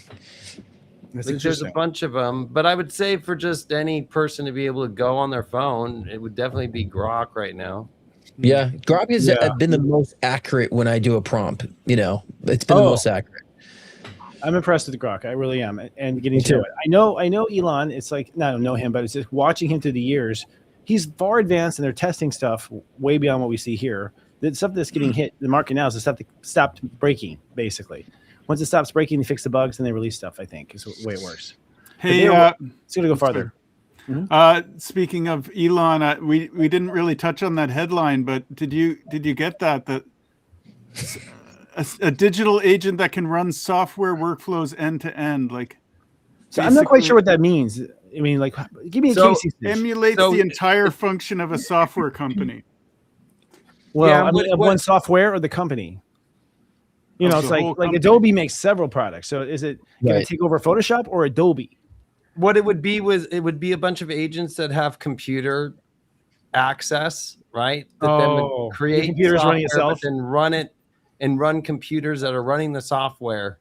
So what he's creating is a sim city, a sim world of AI agents on actual computers running a software company and building it, and then running all the different parts of it. Letting it be its own self. It's autonomous. Yeah. I think the number one word for the future is sovereign.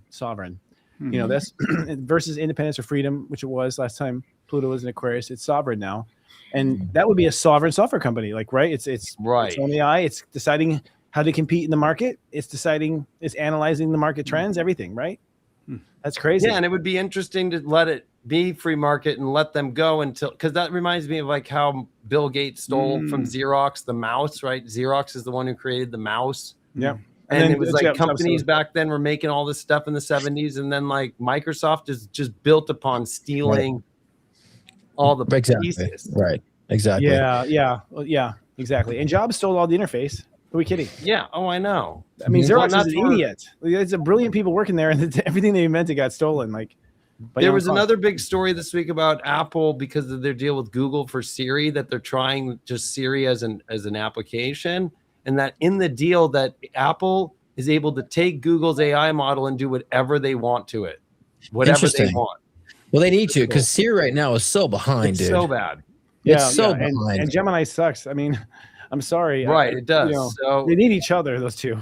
So there's going to be something, because I have an Apple Vision Pro and I'm on all the betas, even on my Mac. I got the beta on my iPhone, so I'm always like ahead of what people see. In an Apple Vision Pro series, a full 3D orb that's spinning in front of my face now, and it's going to have all these new functions to like run whatever you want. So I'm like, okay, they're already starting to drop it. So I think in the next like couple weeks, we're going to see a new Siri pop up in all of our phones. She's going to be like a hologram, like a hologram in your house. Like, you know, like you could probably change that avatar to not be an orb and be, I don't know, whatever you want it to be, you know.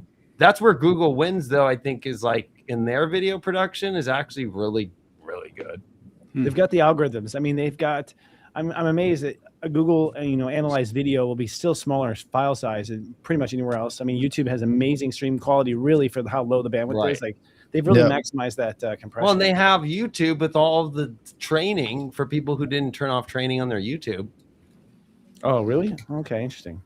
Maybe right? So I think Google will win the video war at the end. Yeah, but they lost a website. They lost a case today. Apparently, they're responsible for children. Yeah.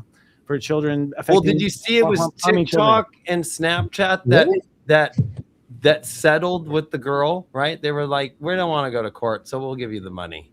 And it was Meta and Google that were like, no, we're going to fight this.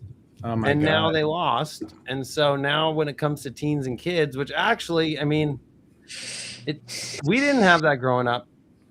No. But part of me thinks about, that there's a bigger plan of one money base, and they're like, here's the thing. We're going to make it seem like TikTok and this place is safe, where we actually grab all the data. And YouTube, you owe us a fall. You're a fucking billionaire. We'll let you get $1 billion on us. Right. It's us to let you get $1 billion. So we're going to say you take one now for the team. I think it's more of a mobster kind of thing in the background, corporate mobster. Of course. Yeah, of course it is. It seems arranged. It's your turn now to take one. Because it seems like everyone knows about it. The public knows about it. It's on Reddit. It's posted everywhere, this stuff, and we pretend like it's not. That's where stopping pretending is going to be interesting. Can we stop pretending that we have a Congress? Right. Can we stop pretending that there's democracy, and every vote counts? Can we stop pretending these things? Because we all know and talk about it. And, of course, we get yelled at in the media or something if we, conspiracy theorist or fringe or whatever, if you dare to say what everyone knows. Also, like IRS, like, I thought we're not supposed to be taxed in income tax. Like, we're not supposed to be. From what I understand, all the research, everything. How the fuck did that happen? Thanks, Roosevelt. It's just that's just so. I mean, I don't get me started with income tax. So unethical. Like I have to pay to work because I'm working. I got to pay you to some. And I don't. For me, I think legally you're supposed to be able to designate where you want your taxes going to. Like, say if I want mine to go to education, we don't have that option. It just goes into the cesspool of power hungry. Yeah, they want $200 billion for the war right now. $200 billion for a war we already won. Right? We already won. We got to refill all the coffers and turn up all the bomb making again. Yeah. But we're the criminals if we don't pay taxes, but we're the criminals. I bet you this war is already settled. I mean, at the end of the day, it's the Iron Bank lending to the Iron Bank, lending to the Iron Bank, getting all back with interest. It's like it's one bank pretty much making money off the entire thing. That's what the Epstein files revealed. I know that was like a story, but we didn't cover it about how one of the Rothschilds paid Epstein $250 million. Yep. Maybe it was 25 mil or something like that, right? To get out of a case. And so then now finally after the Epstein stuff, it's weird that Europe is going after and England's going after everybody in the Epstein files. But America, we're just like, no, it's all good. I think they're like the cat needing for milk. They're just getting the Americans ready. Like, this is what it's going to look like. Here, it's coming to you. It's coming to us. We're not going to skip it. Better. I guess with these cases, however, there's going to be discovery, and they're going to be demanding more details. There are people in Congress that are still pushing. Yeah, there are people in Congress that are still pushing and releasing stuff. I mean, especially the Doral Ranch that Epstein had. Like, how did just miraculously won a lottery for $85 million? I know he won the lotto like 3 times. I mean, come on. I just read that there's a huge telecommunications setup there that's like spy grade telecommunications on Zorro Ranch. That was like it changed ownership, but they didn't shut it down. They didn't shut it down yet. Well, didn't they turn it into like some sort of Christian retreat now, or allegedly? That is just. That would be scary to be like, hey, it's like when you buy a house with somebody who died in it. Like, hey, by the way, they had to disclaim to you that there was this corridor. If you follow me here, everyone. Yeah. Into the basement. And did you hear that somebody, like a local person, has shared aerial photos over time of the Zorro Ranch, and there were graves. They could. Oh yeah, they've showed these aerial photos. Yeah. That's where they manufactured their jerky, right there. Yeah. No. Yeah, I was gonna say that would be a Halloween. That would be a scary Halloween place to go. Red pill time. It's hard to even laugh about that because it's so serious, but it's true. I laugh about it. Yeah, it's bad. And well, it's weird too because you had all the scientists there, and that's actually where the whole atom bomb and the whole Manhattan Project. It was in New Mexico when they were right, so it's like it's by that. It's kind of a quiet state. I don't know what's going on there. Yeah. It is, and it's like a mile-high state. Like most of it's 5,000 feet up. Whenever you're driving through New Mexico, your gas gauge, especially now, I looked outside right here. It's $6.60 for premium, $6.30 for regular. Yeah, it's high here too. For here, it's high. And then diesel, it's $7. I have a diesel truck. I'm like, it's ridiculous. Who would have thought? I'm curious how the war is affecting you guys there where you live. I live in Canada, but is it like actually like within your? It's gas mainly. It's gas. I'm seeing food prices go up too. Beef, especially. Let's be honest. It's them taking advantage of us. It's not a real cost. I don't feel. It's not. It's just OPEC decided to raise prices on gas. It's like, fuck you, dude. We can't start. That's where the war should go. It's like, who are you just to raise the price out of nowhere and take advantage of an emergency situation? They just do it. They rape all the whole world for money at that time, and everyone. And it's the small families. It's a small business. They get hit. The ones with incredible wealth ties don't go down, and so over time, it just comes down to washing out the little guy from those type of things. It takes weeks for the trucking companies to be charged that much, right? And then go through all the Department of Transportation and pay their fees and all that, to where now when it gets on the shelves in the next week or two, it'll be like, well, we got to increase because it costs that much to bring it to us. We haven't seen that yet. So, Plus, the Strait of Hormuz has been closed for 3 weeks straight. So, and that's petroleum's used in every product, plus all the fertilizer. Yeah, the government shut down. Ziploc bags, everything. The government shut down, but yet we can't pay TSA employees. But somehow we could fund ICE agents to go do the security. I mean, to me, I think the ICE agents just like random people off the street, basically, just collecting because people. they're not even wearing their outfits; they're showing up in civilian clothes. Right, and they're like 25 years old, don't have arms, don't have like. I think it's an excuse though, because Trump is saying he's going to do the National Guard now for the TSA, but that's to move it throughout America. You think this is deliberate, though? Yeah. For sure. Yes. I mean, the fact that the Democrats are doing that looks bad because of not because of like, the elections. It just looks bad. Like you're now allowing it to be to where now the National Guard will be all throughout America, and then whatever comes next, it won't be about TSA. It'll be like, we just happen to be here. Right. Exactly.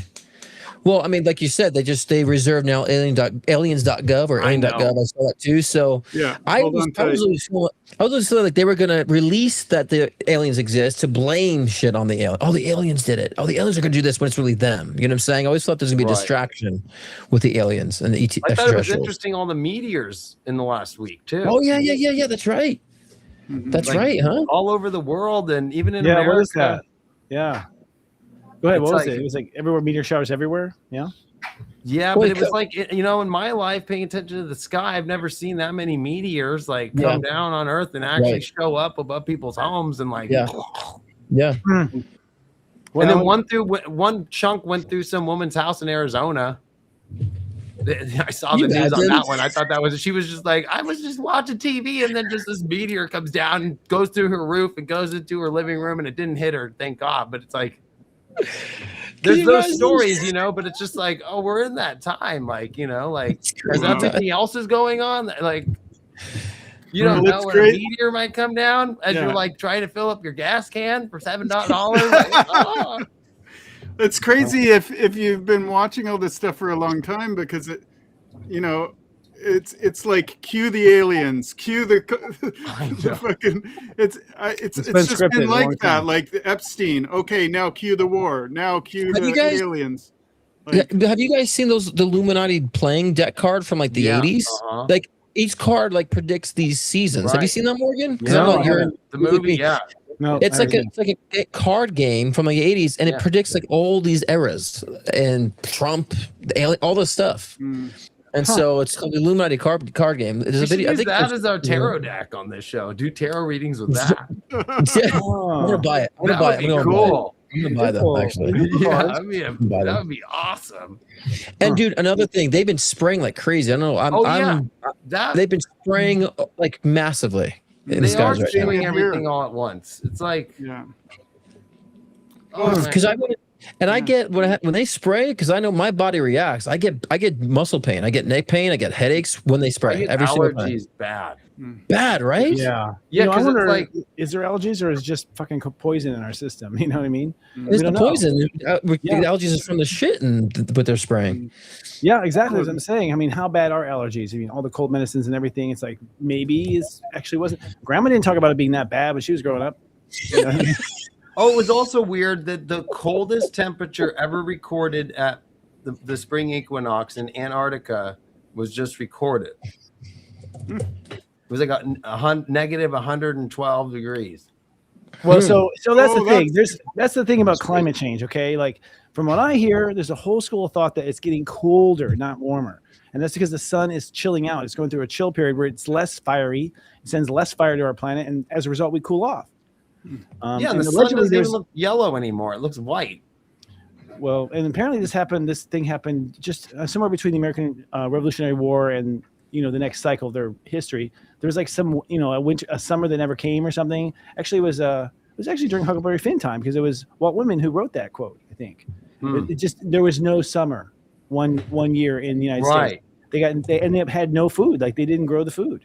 Yeah, and they had enough in storage back then. They were practical enough. They did okay. And there's something wrong with that fucking food too. Like the strawberries are not strawberries anymore. They're just some weird anomalies. I think they're testing out like geoengineered foods and just kind of like blending it in, see people will notice, and trying to get people to adapt to geoengineered foods. I feel like they're doing that too. Oh yeah, I cut an apple for my daughter all the time. She wants apples slices, and we get organic apple, and it's like, I'm like, where's the juice? Like in the apple, like where's the juice? It feels like a freeze dried apple or something. Really? It's really weird. I'm like, I remember like it was juicy. Well, I think a lot of them say it's because they're the way they're trying to manufacturing it now, just because of timing. So they're saying it's actually not geoengineered, just they're shipping things sooner because of long delays. And so I was watching some documentary about that, but I don't know. There's some things too. I feel like they're actually might be interjecting that geoengineered food. There's actually labels. Some things have labels on it saying they're geoengineered. Well, it has to be because I'm friends with David Avocado Wolf, and like he came and stayed with me and did a show like back in 2020. And so he knows like all the different farmers that don't sell to the public, right? He'll just go and he'll fill up the whole bed of his truck just of different fruits and vegetables. It's crazy. I would do that. But I would totally when you do that. have it from him, and these are like farms that have been around and places that are like 300-400 years old, even in America, right? And you pick it off there and it's all natural and it's like the real deal. Like, wow. I used to work at an organic grocery store, and back in like early 2000s, there were conferences of the organic certifying bodies. And back then they were trying to push it through that you could grow any non-organic seeds on organic soil and call it organic. Right. Wow. Yeah. Yep, they did that. Yep. That's because and the glyphosate that's around too on everything, and then now the new map of cancer is like hovered around the Midwest, but it's all glyphosate fields, and then Central California where all the farming is. If you look, it's where all the glyphosate's used and sprayed on everything. Wow, right. Which is Agent Orange, right? Like the company basically they ran out of Agent Orange was no longer being purchased in Vietnam, and they needed a new product, and they developed glyphosate. And apparently, they tell the story. I don't know how romantic it is, but some dude like spilled the whatever it was, the practice stuff on the grass. They noticed the next day it's all dead. Everything's dead that it's spilled on. Now, if you're working on something in the lab, you're really going to spill it in the grass. It sounds kind of hokey, right? But nonetheless, that's what it does. It's an herbicide. It kills everything. But well, I think they're trying to definitely control our crops, because do you remember back then we saw those blue laser beams that were like, targeting, like, blowing shit up, and they're like these blue lasers, and it was also target like everything but the color blue, so I think they were doing that House in Hawaii. Yeah, I was just gonna say that's the story, right? They did it with crops, they did it with all these other things. So they're definitely trying to control. I hate to say the word abundance; it sounds so fucking cliche, but they're trying to control our level of abundance for sure. They don't want us to be prosperous, obviously. Well, that's always the case. I think it's always the case. Right? You're right, though. Dude, the Illuminati card deck is. Wouldn't like hydroponic work for crops? Like if we were to do that? We've got to do local. You know what? The fact that we ship something on a plane that was grown somewhere else in the world is stupid. It's like that plant is dead the whole time, so you're not getting much life force. You're not getting much life force as you fly it across, and they freeze it often. It's like we really need to have, if we have a greenhouse or whatever, just grow the food locally, have it there, save money on gas. Yeah, because I mean, like, good luck finding a banana tree here. Well, I think it's going to be under or like rubber is a tree and it's all in Africa, and I bet you they don't do glyphosate or nothing. That's why rubber just keeps coming out of Africa. It's a problem. That's true. Yeah. Right. So obviously, that's what's really weird. I in every like space movie you watch, it's like they do hydroponic, right? It's just like okay, right. Yeah. Even I remember back in the old weed days, it was like, oh yeah, that's what all the best King's Cup guys that used to win in a hydroponic. Yeah. Speaking of the wind, Trump is like wants to pay like what $200 million to not produce those windmill turbines. Have you heard that story? Well, those things are a pain in the ass, anyways. From I hear, it's like they can't be recycled. The blades can't be recycled. It takes like a fucking truck to stop traffic to bring one of those things down the road. And it takes massive amounts of oil to lube them all the time. Yeah, but do we need to be spending $200 million on that now to like not produce them now? It just seems like so. Yeah, I don't know. Seems like a weird. Like spend money to stop something. Like why? Yeah, that's. Like, I don't know if you guys heard that, but like why now? It almost seems like somebody needs 200 mil somewhere. You know what I mean? Right. I read everything now. Like, I guess what, somebody needs 200 mil somewhere. Clearly, Trump got decapitated by a mill in his past life because he hates those fucking mills. So he talks about those windmills. Well, kind of. I mean, if you drive through you've driven through the fields. I mean, there are hundreds of them. It's kind of weird. Like I drove through Texas. Palm Springs. Palm Springs has it, but in Texas too. I was driving through way on the side of Texas, and I couldn't believe it. It was like just as far as the eye could see.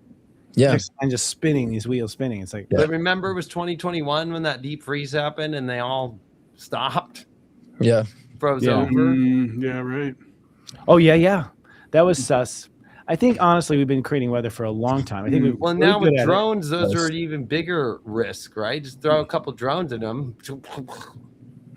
Oh, what do you mean? Oh yeah. Well, isn't it wild that like the chemtrail thing? It just, I mean, 25 years ago we were witnessing the film coming like on every car after the planes go by, and we were just ridiculed for like looking at the unmarked planes, but now they've just quietly admitted to all of it. I know. Quietly, everybody's like, because we've been so saturated with all these shock and awe things that nobody fucking notices that the chemtrails have been like admitted to. And I tell people just look up. When you look up, you see a line, and then within an hour, it's spread like this film everywhere. You might start thinking maybe it's not just exhaust. Yeah, if it was a vapor trail exhaust, it would dissipate. It would dissipate.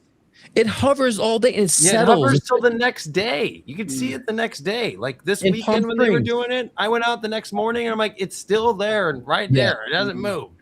In Palm Springs, right? It's in a valley, so it used to see it sit there. Now there's an airport in Palm Springs. If it was from the airport planes, it would be happening every fucking day.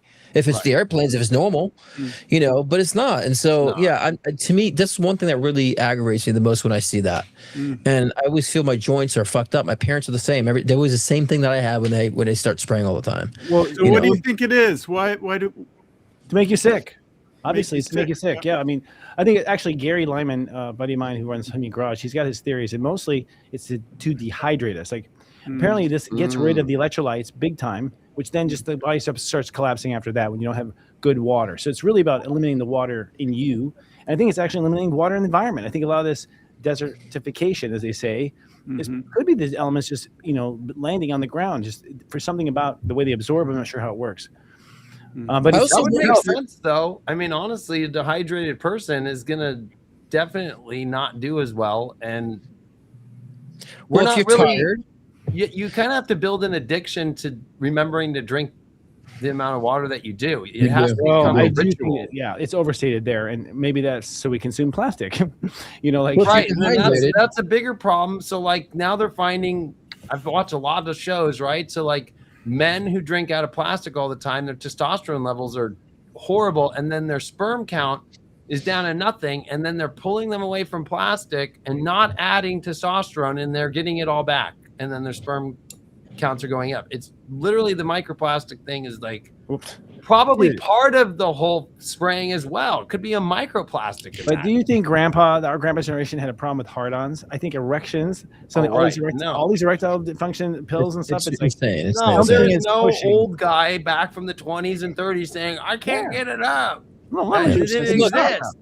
Back during the Nazi times, didn't they use fluoride to make the troops complacent back at that time? The theory is they used fluoride to made the troops complacent. And so I think with the fluoride in our water, and especially during these rough times, I see the spraying the most. I think it's to keep people complacent, keep people tired, keep people not focused, keep people less discerning. Well, they were all on meth, so it was like, let's try to find a way to give them the meth, but keep them contained. So it's like, give them the fluoride and the meth. Right. Exactly. Yeah. But it all feels really tied to disconnecting, like any awakening, vibrational, psychic, anything, right? It's all tied to sterility. So don't bring in these high vibe babies. It's all tied to you shutting down your intuition, the stuff that you understand, the way that you can co-create us out of all of this control. Yeah, that's actually it right there. It's 100% right there. 100% even when they're doing the skies, it's not letting the natural energies come through, like the Hindus believe, right? That it comes down through our crown. So it's like you're spraying that on top of a car. It's going on top of your crown. Yeah. Like, but even with the metals, but in the metals that we could be probably within the chemtrails, metals and maybe certain vaccines, and they can use those metals to alter frequency in the body. I believe, I can go far out with conspiracy with that because I believe all the metals. Technology they can utilize, not so much 5G in itself, but they use 5G to trigger those who have those metals and affect their well-being, their thought processes and so forth to keep them complacent. Antiperspirant had aluminum the whole time. Now it's like nobody gets antiperspirant. You just get deodorant that has no aluminum. It's all natural. It's easy to do. They're dumbing down something because the level of stupidity has been astonishing to me lately. I'm like, are you fucking kidding me? Like, you really believe this? Like, it's been more than I've ever seen. Actually, on this level, and they spray aluminum. That's like one of the main ingredients, right? Well, have you heard that like these projects like HARP, like the HARP is up in Alaska? It's like a huge, hundreds of acres. It's all one antenna, and they can just tune into one layer of the ionosphere. And at any given time, there's like all these electrical storms happening, and they can harness that energy with these metal particles that they're dispersing in the Right. atmosphere. That's true. So then they can use that to stir up weather patterns or accentuate them. So like we have these superstorms and all that kind of stuff. That's been going on for decades. Yeah, HAARP's People, old, wake but up. they still, you can't cut the power off there. They have backup power on those HAARP antennas. And there's more than just HAARP. There's others like that, that elsewhere. So, yeah, it's wild. I got to run, guys. Yeah, I think it's time to wrap up. That was a great show. Yeah, great show. It was good. Thanks to all the 360 people who are still here. Hey, that's cool. You. Yeah. So David, like you're on board for the consistency. Yeah, of course. I was sick last week. That's why I couldn't make it on. No, I know. I just want to make sure because then we can really rebrand the show. I'm gonna turn off. My son and I must have got whatever he got. Oh, really? It's going around, dude. It's going around. So we can turn off the you can turn off the channel singularly. Oh, No, right. I just did, yeah. Mhm. Okay. I think it's the way to go. Okay. I just want to talk for a minute in privacy before. Okay, everyone so let's just say goodnight to all our Good night, guys. Good wonderful night. people out there. Thanks for being here. And Are you able to turn will off see you mine, next or do week. I turn it off myself? I believe I can. Okay. Just You can turn off yours yourself. I think. I don't think he has access to yours, David, because you have so many in the package, and then anyone who signed up may have a package in this, so they can